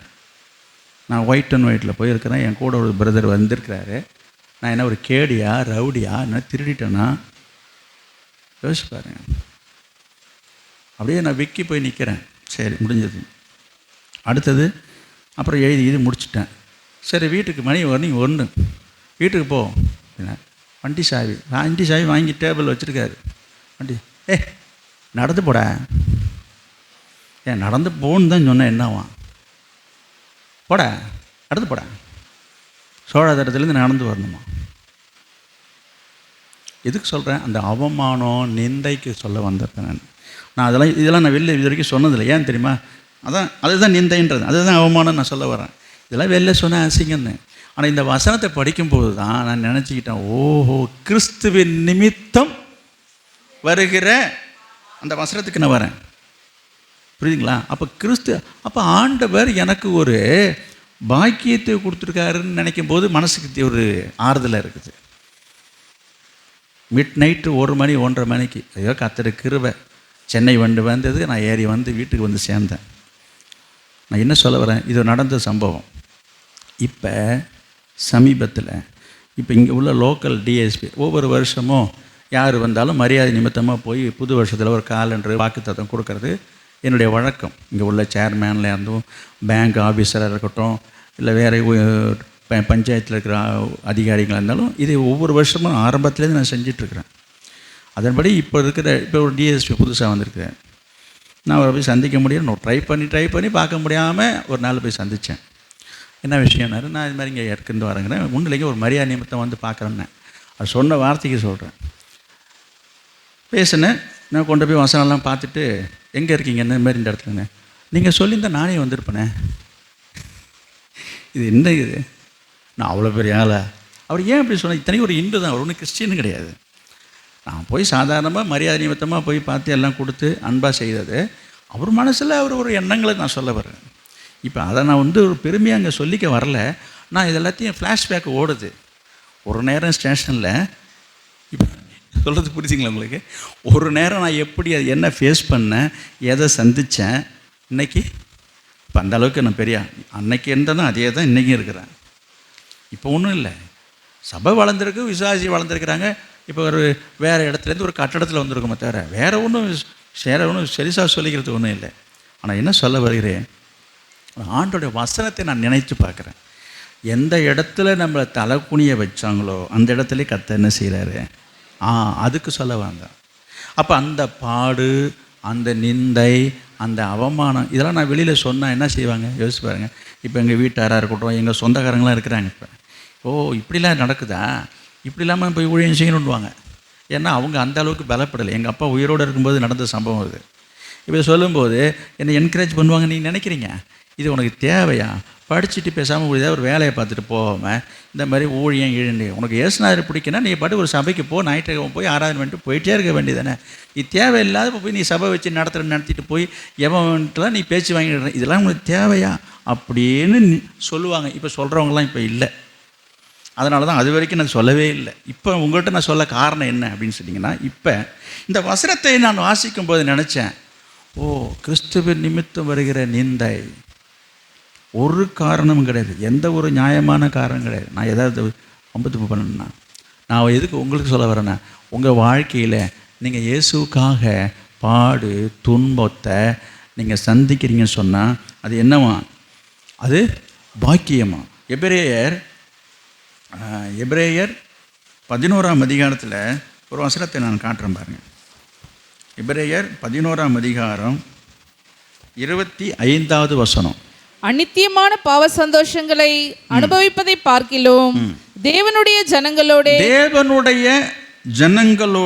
துன்பத்தை அனுபவிக்கிறதையே தெரிந்து கொண்டு இனிவரும் பலன் மேல் நோக்கமாயிருந்து எகிப்தில் உள்ள பொக்கிஷங்களிலும் கிறிஸ்துவின் நிமித்தம் வருகிற நிந்தையை அதிக பாக்கியம் என்று எண்ணினான்.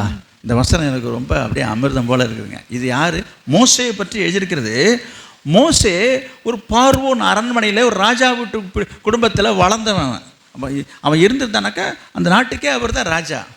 அதெல்லாம் தூக்கி ஓதறி தள்ளிவிட்டு எப்படி வந்ததாங்க இருக்குது, தேவனுடைய ஜனங்களோட ஒன்றும் எந்த ஒரு நல்லதையும் சுகத்தை கண்டப்பாடுன்னு சொல்கிறாங்களே, என்னங்க சுகத்தை காண்டோம், இந்த ஊழியன்னு இந்த ஏசுனார்ன்ட்டு வந்து என்னத்தான் காண்டோம் போங்க, என்ன நல்ல பேர் கிடச்சிதா, என்ன யாரும் நல்ல பேர் நல்லவங்க யாரும் சொல்கிறாங்களா?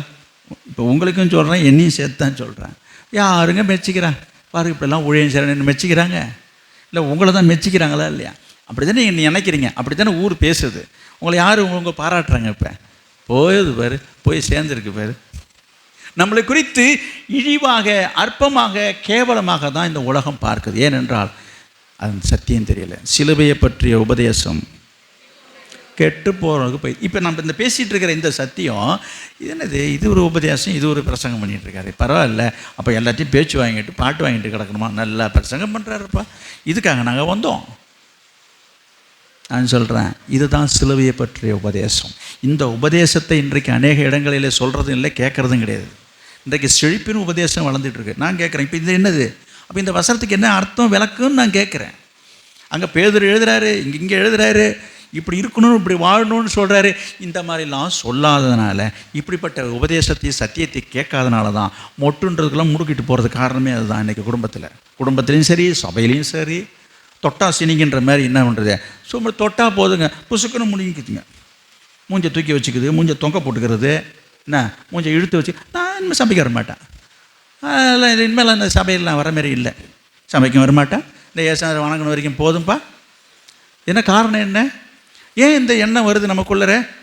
நம்ம ஆசையாக ஆர்வமாக வந்துட்டு ஒருத்தவங்க சொல்கிறாங்க, நம்ம பொத்துணும் நம்ம ஏன் போடுறது, இந்த எண்ணம் நமக்குள்ளே ஏன் வருதுன்னு சொன்னால், என்ன இல்லை? அந்த சகிப்புத்தன்மை இல்லை. ஏன் அந்த சகிப்புத்தன்மை இல்லை?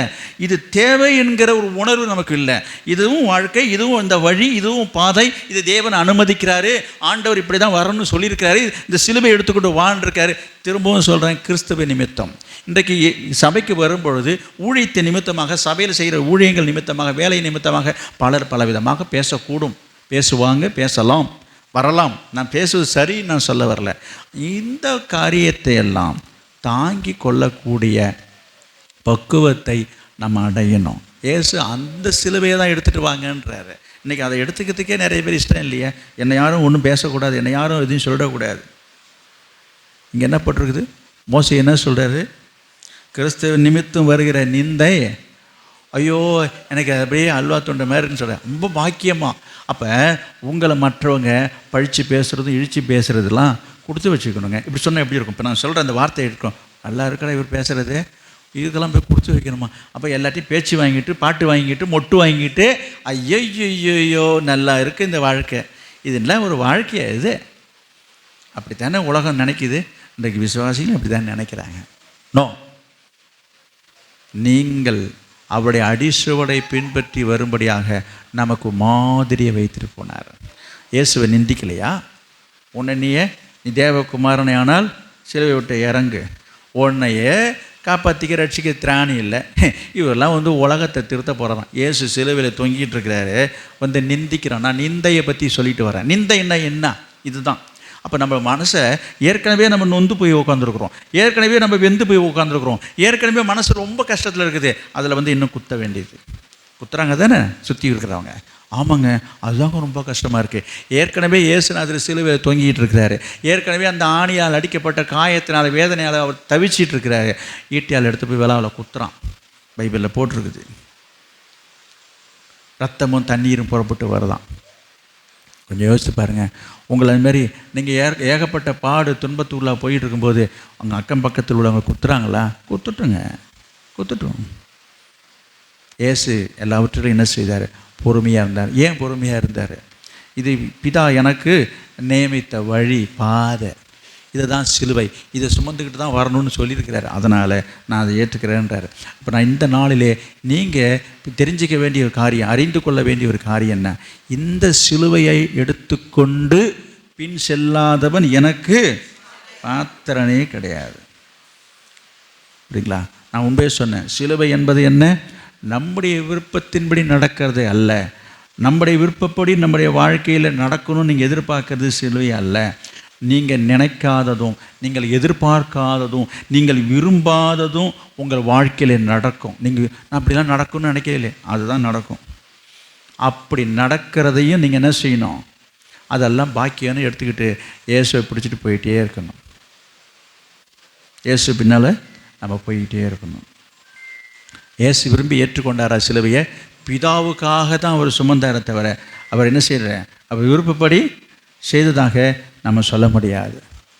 சிலுவை நான் முன்பே சொன்னேன், சிலுவையை சுமந்து கொண்டு போகும்போது ஒருத்தர் கூட என்ன செய்யலை. இது ரொம்ப வருத்தமாக இருக்குல்ல, இது ரொம்ப வேதனையாக இருக்குது. என்னது? அவர் வாழ்ந்த பொழுதும் சிலுவையை சுமக்கலை. என்ன சொன்னார் இயேசு? என் பின்னாடி வரணுன்னா பேதுரை பார்த்து சொன்னாரா இல்லையா? தன்னைத்தானே வெறுத்து தன் சிலுவை எடுத்துக்கொண்டு வான்னு பேதுரையும் சொன்னார், சீஷரில் சொன்னார், ஜனங்களை சொன்னார். ஒருத்தர் கூட சிலுவை எடுத்துகிட்டு வரலைங்க. சரி, அவங்களா இருந்துட்டு போட்டுரும், இந்த சீஷர்லாம் அது எடுத்துகிட்டு வரலாம்ல.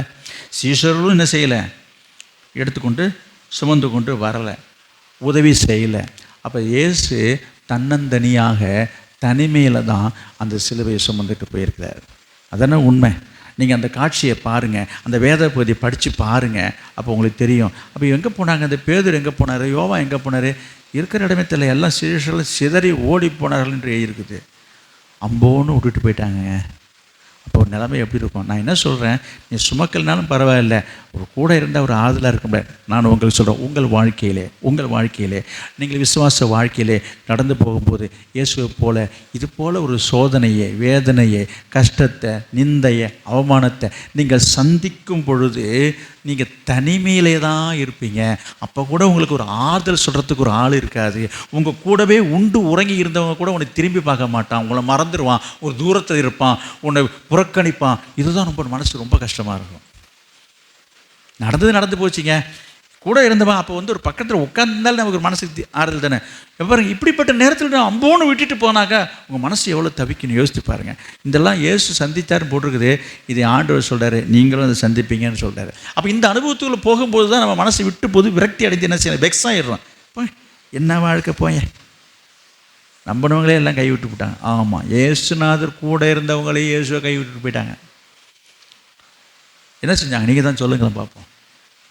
அந்த தோட்டத்தில் இருக்கிற வரைக்கும் தான் ஆட்டம். கெச்சமேனின் தோட்டத்தில் இருக்கிற போது தான் கத்தி எடுக்கிறதும் கடப்பாரை எடுக்கிறதும் வாழை எடுக்கிறதும் ஆச்சு போச்சுன்னு அந்த பேதுரை சொல்கிறேன் நான். உடனே இவர் வெட்டுறாரு, காதெல்லாம் வெட்டினா, எல்லாம் தாட்டு போட்டு அதெல்லாம் நல்லா தான் பண்ணான். அதுக்கப்புறம் பாருங்கள், மனுஷன் ஆள் இருக்கிற இடமே தெரில. என்னது 3 தடவை மறுதளிக்கிறான், சத்தியம் வேறு பண்ணுறான். ஐயோயோ எனக்கு அவருக்கு சம்மந்தமே கிடையாதுன்றான். எல்லாம் கொஞ்சம் நினச்சி பாருங்கள். இதெல்லாம் நடந்த சம்பவங்களை யோசிச்சு பாருங்கள். சிலுவையிலே போய் அறையிற வரைக்கும் இவங்கெல்லாம் எட்டத்துலேருந்து தான் வேடிக்கை பார்த்தாங்களே தவிர ஒருத்தர் கூட அவர் பக்கத்தில் போய் நிற்கலை. சரி ஆண்டவரே நாங்கள் இருக்கிறோம், சரி கவலைப்படாதீங்க அப்படின்னு சொல்கிறதுக்கோ அப்படி பார்க்குறதுக்கோ இல்லையே. யோவான் தான் கடைசியில் சிலுவையில் தொங்கும்போது நின்று சொல்கிறாரு, அதோ உன் தாய், இதோ உன் மகன் என்று சொல்கிற மாதிரி தூரத்தில். அப்போ கூட தூரத்தில் நின்று தான் பார்த்துட்டு இருந்திருக்காரு. இது எப்படி இருந்திருக்கும் அவருடைய மனசு. நான் சொல்கிறேன், நான் அவர் மனசு எப்படி இருந்ததோ இதே போல் நிலையில் போகும்போது உங்கள் மனசு எப்படி இருக்கும் யோசிச்சு பாருங்கள். நான் எவ்வளோ கஷ்டப்படுறேங்க, என்னன்னு ஒரு வார்த்தை கேட்க மாட்டாருங்க. சொல்கிறீங்க தானே, என் சொந்த பந்தம் 1000 பேர் எங்க நல்லா இருக்கும்போது எல்லாம் வந்து 100 கூட 50 கூட 1000 கூட எல்லாம் வாங்கிட்டு போனாங்க. இன்றைக்கி நான் ரொம்ப கஷ்டப்பட்டுட்டு இருக்கிறேங்க. பண கஷ்டம் இல்லைங்க, எனக்கு 1008 பிரச்சனைங்க. சும்மா வந்து துணைக்கு வந்து ஒரு ஆளாக ஒரு ஆதரவாக வந்து நிற்க மாட்டுறாங்க. எனக்கு ஒரு பிரச்சனை தான் என்ன அம்போன்னு விட்டு போயிட்டாங்க. என்னங்க மனுஷன், என்னங்க உலகம், என்னங்க வாழ்க்கை, அப்படி சொல்கிறீங்களா, அப்படி நினைக்கிறீங்களா? அதான் சொல்லுவேன். இந்த அனுபவத்துக்குள்ளே நீங்கள் போகிறீங்கன்னா நீங்கள் சிலுவையை சுமந்துட்டு இருக்கீங்கன்னு அர்த்தம். இந்த சிலுவையை தான் சுமந்துக்கிட்டு வாங்கன்னு இயேசு சொல்கிறார். புரியுதுங்களா? எனவே நம்ம என்ன செய்யணும்? ஆண்டவர் சொல்கிறாரு, அனுதினமும் அவருடைய சிலுவையை எடுத்துக்கொண்டு அவரை பின்பற்றணும். எனவே இந்த சிலுவையினாலே நமக்கு என்ன கிடைக்கும் நம்ம பார்த்தோம். அது ஒரு பெரிய பாக்கியம் என்று சொல்கிறாரு. நிறைய காரியம் இருக்குது, சொல்வதற்கு நேரம் இல்லை. பேதுரு எழுதினதை நான் ஞாபகப்படுத்தி முடிக்கிறேன். இப்போ வாசித்தோம் 1 பேதுரு, நன்மை செய்து பாடுபடும் போது அதை நீங்கள் சகித்தால் அதுவே தேவனுக்கு முன்பாக பிரீதியாக இருக்கும். இதை தான் ஆண்டவருக்கு ரொம்ப பிரியம். திரும்பவும் நான் கடைசியாக சொல்கிறேன், நீங்கள் 4 பேருக்கு நல்லது செய்து உங்களை எல்லாரும் பொல்லாதவன் மோசமானவன் அப்படின்னு சொல்கிறாங்களா, அதுதான் ஆண்டவருடைய பார்வையில் விலையேறப்பட்டதான். அப்பா, இந்த வார்த்தை நம்மளை கொஞ்சம் திலப்படுத்துதுங்க. இப்படி சொல்கிறதால தான் நம்ம மனசு உடஞ்சி போகுது. நமக்கு எல்லாருக்கும் நல்லது செஞ்சு நமக்கு என்ன இது நல்ல பேர் கிடையாது. எல்லாருக்கும் எல்லாம் செய்தும் நல்ல பேர் கிடையாது. என்ன செஞ்சுட்டேன், நீ என்ன பண்ணிட்டேன், இன்னும் பெருசாக என்ன செஞ்சுட்டேன், இன்னும் பெருசாக செஞ்சுட்டேன்றீங்க, என்ன பண்ணிட்டேன் நீ, இப்படிலாம் பேசுகிறாங்க பாருங்கள். நம்ம அவங்களுக்காக எவ்வளோ கஷ்டப்பட்டிருப்போம், எவ்வளோ பிரயாசப்பட்டிருப்போம். கொஞ்சம் கூட நீ ஒன்றும் நன்றியும் சொல்ல வேணாம், ஒன்றும் சொல்ல வேணாம், நீ கம்முன்னு இருந்தாலே போதுமே. இந்த சொல்கிறது தானே எங்கே குத்துது நம்மளை. இந்த வார்த்தை இருக்குது பாருங்க, என்ன பண்ணிட்டேன் நீ, இந்த வார்த்தை இருக்குது பாருங்க, இது தாங்க இந்த ஈட்டியில் குத்துற மாதிரி இருக்கும் நமக்கு. அவன் கம்முன்னு போயிட்டான் கூட சரி, ஏதோ மறந்துட்டான்ட்டு போயிட்டுருக்கலாங்க. பெருசாக செஞ்சுட்டாங்களாம், செஞ்சுட்டேன், என்ன பண்ணு, எனக்கு என்ன பண்ணு நீ கேட்குறாங்களா? எது நம்மள்கிட்ட பலனை அனுபவிச்சுட்டு, நம்மள்கிட்ட என்னது கை நிறையா வாங்கிட்டு, கை நீட்டி வாங்கிட்டு, கை நிறையா கொடுத்துட்டு, ஐயோ ஐயோ ஐயோ யோசித்து பாருங்க என்ன சொல்லுது. இப்படி நன்மை செய்து பாடுபடும் போது பொறுமையோடு சகிப்பது. ஆமாம், இங்கே பார்த்தோம் 4ஆம் அதிகாரத்தில் 1 பேதுரு 4 பார்க்குறோம்.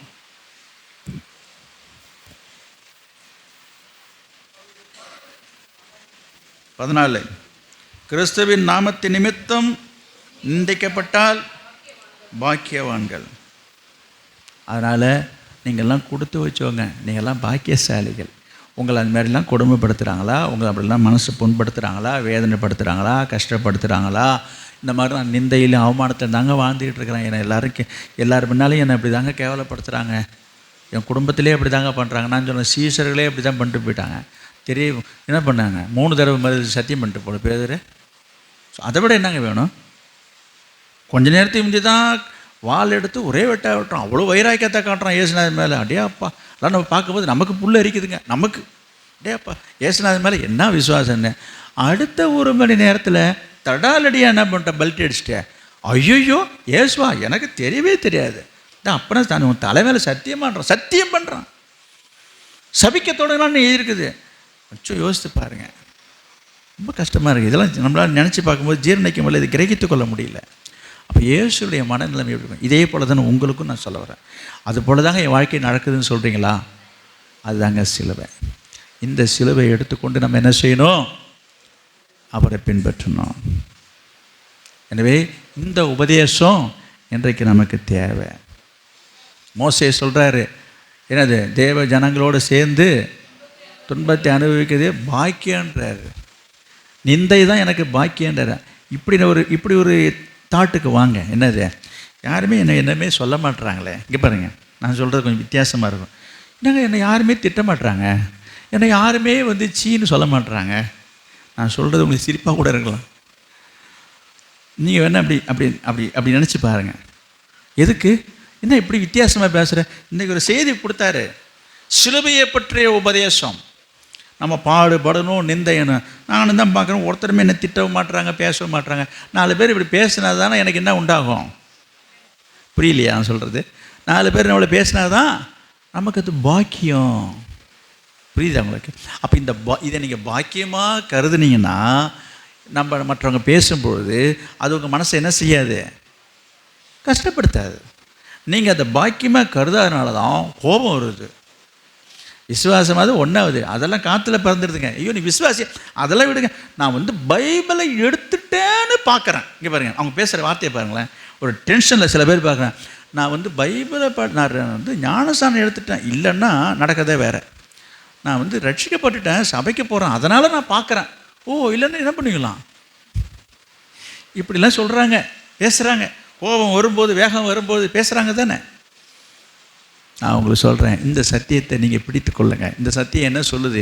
இன்றைக்கு ஆண்டவர் இயேசு நமக்கு என்ன சொல்லி கொடுத்துட்டு போயிருக்காரு, இன்றைக்கி ஞாபகப்படுத்துகிறார். இன்றைக்கு அவர் ஞாபகப்படுத்துகிறார். அதை நீங்கள் அப்படி நினைக்காதீங்க, அதை அப்படி பார்க்காதீங்க, அப்படி இருக்காதீங்க. நீங்கள் இப்படி நடந்து வாங்க, என்னை பின்பற்றி வாங்க. உங்களுக்கு முன்னாடி நான் என்ன செய்திருக்கிறேன், அந்த வழியில் தான் நான் போயிருக்கிறேன். அங்கே தான் நாங்கள் பார்க்குறோம், என்னது, கிறிஸ்துவ நமக்காக மாதிரியே பின் வைத்து போனான்னு இருக்கு பாருங்கள். 2ஆம் அதிகாரத்தில் 21 இருக்கு பாருங்கள். இதற்காக நீங்கள் அழைக்கப்பட்டும் இருக்கிறீர்கள். இதுக்கு தான் நம்மளை அழைச்சிருக்காரோம். பார்த்தீங்களா? எதுக்கு அழைச்சிருக்காரு? எல்லாரும் நம்மளை பேசுகிற மாதிரி வினோதமாக இருக்குதா? அதுக்காக நீ எல்லாரும் உங்களை பேசு நான் சொல்லலை. மற்றவர்கள் உங்களை யார் என்ன பேசினாலும் சரி, மௌனமாக இருங்க. அது உங்களுக்கு பாக்கியங்க.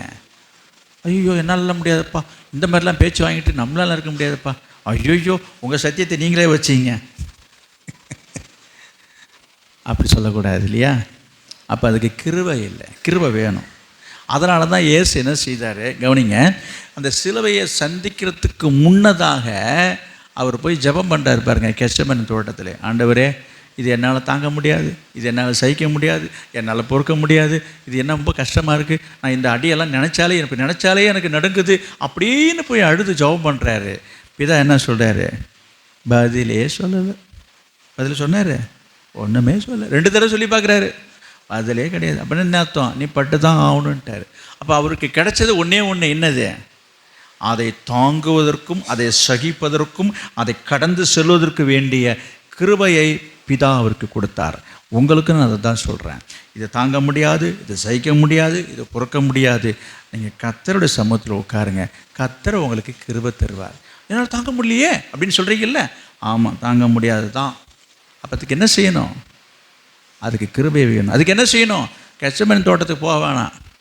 இயேசு அந்த தோட்டத்துக்கு போனது மாதிரி நம்ம என்ன செய்யணும்? தேவ சமூகத்துக்கு வரணும், ஆண்டவர்கிட்ட ஜெபம் பண்ணுங்க. இங்கே என்ன போட்டிருக்குது? அவர் வையப்படும் பொழுது பதில் வையாமலும், பாடுபடும் பொழுது பயமுறுத்தாமலும் நியாயமாய் தீர்ப்பு செய்வதற்கு தம்மை ஒப்பு கொடுத்தார். இதெல்லாம் எங்கே சொல்லி தராங்க?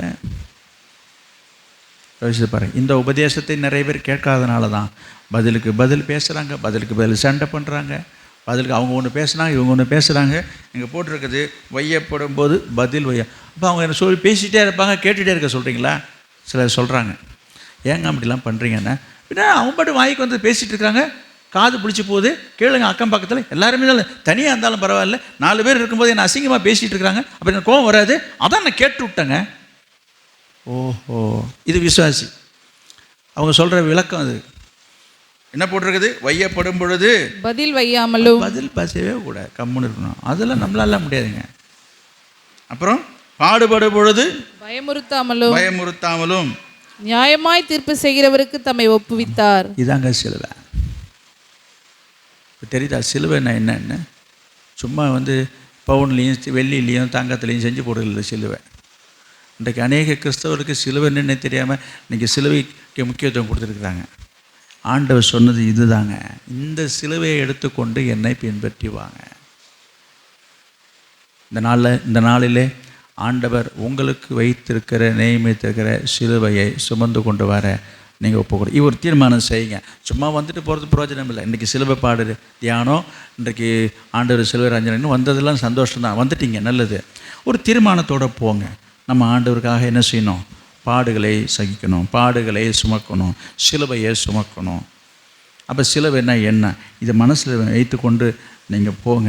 கர்த்தர் உங்களை நடத்துவார். எதற்காக இந்த பாடு? எதற்காக இந்த பாடு? எபிரேயர் 12ஆம் அதிகாரத்தில் அங்கே பாருங்கள், எபிரேயர் 12:2 அவர் தமக்கு முன் வைத்த சந்தோஷத்தின் பொருட்டு அவமானத்தை எண்ணாமல். அவமானத்தை நினைக்கவே இல்லை. அப்போ அவமானம்தான் சிலுவை என்பது. அவமானம்தான், கௌரவம்லாம் கிடையாதுங்க. கௌரவப்படுத்தாங்கன்னு நினைக்காதீங்க. அவமானமாக தான். அவமானத்தை எண்ணாமல் சிலுவையை சகித்து தேவனுடைய சிங்காசனத்தின் வலது பாரசத்தில் வீற்றிருக்கிறார். போதுமா? அவர் பார்த்தாரு, இங்கே இந்த பசங்க இப்படி தான் பண்ணுவாங்க, எனக்கு அங்கே ஒரு இடம் உண்டு. என்னது? சிங்காசனத்தில் என் பிதாவை கூட நான் உட்கார போகிறேன். அதை மனசில் நினச்சிக்கிட்டு என்ன பண்ணார்? யார் என்ன சொன்னாலும் சொல்லிட்டு போங்கப்பா, 2 காதையும் பொத்திக்கிட்டு சிலுவையை சுமந்துருப்போம். புரியுதுங்களா? நம்ம என்ன செய்யணும்? இப்போவும் இன்றைக்கே இப்பொழுதே என்ன செய்யுங்க? உங்கள் சிலுவை இப்போ எங்கே இருக்குது? நிறைய பேர் உங்கள் சிலுவை எங்கே வச்சுருக்கீங்க? எங்கேயோ இறக்கி வச்சுட்டிங்களா? எடுக்கவே இல்லையா? ஐயோ கண்டதே வேணான்னு சொல்லி போதும்னு சொல்லிட்டு வந்துட்டிங்களா? முதல்ல உங்கள் சிலுவை எடுத்துக்கொண்டு நடக்க தீர்மானிங்க, ஒப்பு கொடுங்க. இந்த நாளில் ஒரு தீர்மானத்துக்கு வாங்க. சரி, இனிமேல் ஏன் சிலுவையை நான் திரும்பியும் சொல்கிறேன், அடுத்தவங்க சிலுவையை இல்லை, அவனவன் தன் சிலுவைன்னு சொல்லியிருக்குது இல்லையா? அப்போ உங்கள் சிலுவையை நீங்கள் எடுத்துக்க முதல்ல தீர்மானம் செய்யுங்க. நான் என் சிலுவை எடுத்துகிட்டு வரேன், ஆண்டவரே எனக்கு பலனை கொடுங்க, எனக்கு கிருபையை கொடுங்க, தாங்கிறதுக்கு வேண்டிய கிருபையை தாங்கன்னு சொல்லி நீங்கள் ஜெபம் பண்ணுங்கள். கர்த்தர் உங்களை ஆசீர்வதிப்பார். நம்ம எல்லோரும் சேர்ந்து ஜெபம் பண்ணுவோமா? எங்கள் முழங்கால் படிடுவோம். Praise the Lord. நம்ம இவ்வளோ நேரம் இந்த வார்த்தையை கேட்டது பெருசல்ல. இப்போ நீங்கள் ஒரு வார்த்தையை உங்கள் வாயினால் சொல்லி ஜெபிக்கிறதுல தான் உங்களுக்கு ஆசீர்வாதம் இருக்குது. அது உங்களுக்கு பிரயோஜனமாக இருக்கும். நீங்கள் இவ்வளோ நேரம் அமர்ந்திருந்ததும், இந்த ஆராதனையில் கலந்து கொண்டதும், இந்த ஆராதனையில் நீங்கள் இந்த வார்த்தையை கேட்டதும் நல்லது தான். ஆனால் உங்களுக்கு ஒரு நன்மை உண்டாக வேண்டும் என்று சொன்னால் நீங்கள் உங்கள் வாயை திறந்து ஒரு வார்த்தையாவது ஆண்டவரிடத்தில் நீங்கள் உங்களை ஒப்பு கொடுத்து நீங்கள் ஜெபிக்கணும். என்ன சொல்லி ஜெபிக்கணும்? என்ன சொல்லணும்? நம்ம இதை சொன்னால், ஆண்டவரே இதுவரைக்கும் நான் சிலுவையை சுமக்காமல் இருந்துட்டேன். அதுதான் உண்மை. நீங்கள் சிலுவையை சுமந்தது உண்மையாக இருந்தால் நீங்கள் பாடு, நிந்தை, அவமானத்தெல்லாம் நீங்கள் சகிச்சிருக்கணும். நீங்கள் ஏற்கனவே சகித்தவர்களாக இருந்தால் தொடர்ந்து முன்னேறி செல்லுங்கள். இல்லைங்க நான் ரொம்ப நாளாகவே நான் எல்லாத்தையும் சகிச்சு தான் போயிட்டுருக்கேன்னா, அப்போ நீங்கள் சிலுவை எடுத்துக்கொண்டு முன்னேறி போயிட்டே இருங்க. ஐயோ இது வரைக்கும் நான் அதை கண்டு விலகிட்டேன், அதை கண்டதுமே நான் பயந்துட்டேன், பின்வாங்கிட்டேன், என்னாலெல்லாம் தாங்க முடியல, சகிக்க முடியல, கோவப்பட்டுட்டேன் அப்படி சொன்னால் ஒரு தீர்மானம் எடுங்க. நான் சிலுவையை ஏற்றுக்கொள்கிறேன் ஆண்டவரே, நான் சிலுவையை சுமக்கிறேன் ஆண்டவரே, ஆண்டவர் உண்மை போல் நான் சிலுவையை சுமந்து உண்மை பின்ன வர நான் விரும்புகிறேன் ஆண்டவரே, எனக்கு கிருபை தாங்கப்பா. எல்லாவற்றையும் தாங்க கிருபை தாரோம், எல்லாவற்றையும் சகிக்க கிருபை தாரோம், எல்லாவற்றையும் சுமக்க தாங்கக்கூடாத பாரம், தாங்கக்கூடாத சுமை, என்னால் பொறுக்க முடியாத வேதனை, அப்போ நிந்தை, அவமானம், எல்லாரும் என் மேலே பழி சொல்கிறாங்க, செய்யாத பாவத்துக்கெல்லாம் என் மேலே பழி சுமத்துறாங்க, செய்யாத குற்றத்துக்கெல்லாம் என் மேலே நிந்திக்கிறாங்க. ஆண்டவரே என் மனசு ரொம்ப வேதனைப்படுது ஆண்டவரே, என் மனசு ரொம்ப துக்கப்படுது ஆண்டவரே, ஆண்டவர் மனசு வேதனையாக இருக்குது ஆண்டவரே. இந்த சிலுவை எடுத்துக்கொண்டு வருவதற்கு என்னை பலப்படுத்துங்க, உங்களோட வார்த்தையினால என்னை பலப்படுத்துங்க, எனக்கு கிருபை தாரோம். சிலுவையை சுமக்க எனக்கு கிருபை. எனக்காக நீங்கள் சிலுவை சுமந்தீங்க, உங்களுக்காக நான் சிலுவை சுமக்க ஆயத்தமாக இருக்கிறேன்னு சொல்லுவீங்களா? நம்ம ஏன் சிலுவை சுமக்கணும்? ஆண்டவருக்காக. அதை ஞாபகம் வச்சுங்க. ஏன் இந்த மாதிரிலாம் இந்த பாடுன்னா, இயேசுவுக்காக நீங்கள் பாடுபடும். ஏன் இயேசுவுக்காக பாடுபடும்? இயேசு உனக்காக பாடுபட்டார்.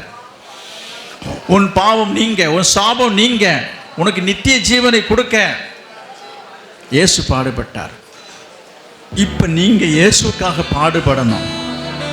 அல்லேலூயா, அல்லேலூயா. அதற்கு உங்களை ஒப்பு கொடுங்க. பிரைஸ் எல்லாம், பிரைஸ் எல்லாம். எத்தனை பேர் சிலுவை சுமக்க ஆயத்தமாக இருக்கீங்க? ஏன் சிலுவையை நான் எடுத்துக்கொண்ட வர நான் ஆயத்தமாக இருக்கிறேன் என்று ஆண்டவருக்கு வாக்கு கொடுக்க எத்தனை பேர் ஆயத்தமாக இருக்கீங்க? உங்கள் கையை உயர்த்தினீங்க. அப்படி ஆயத்தம் உள்ளவர்கள், விருப்பம் உள்ளவர்கள், விருப்பம் இருந்தால் ஆண்டவரை பார்த்து நீங்கள் சொல்லலாம். உங்கள் கையை உயர்த்தி சொல்லுங்கள், ஆண்டவரே, நீங்கள் சொன்ன அந்த வார்த்தை வசனத்தின்படி உங்களுடைய சிலுவையை, என் சிலுவையை, எனக்கு நியமிக்கப்பட்ட அந்த சிலுவையை அனுதினமும் தினமும் நான் எடுத்துக்கிட்டு வரத்துக்கு நான் விரும்புகிறேன் ஆண்டவரே.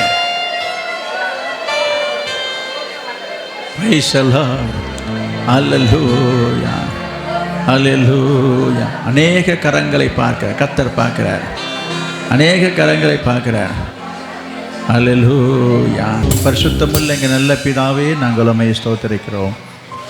2000 ஆண்டுகளுக்கு முன்பதாக இதே நாளிலே கல்வாரி சிலுவிலே உம்முடைய சரீரத்தை பலியாக கொடுத்து எங்களுக்காக ரத்தம் சிந்தினீர்.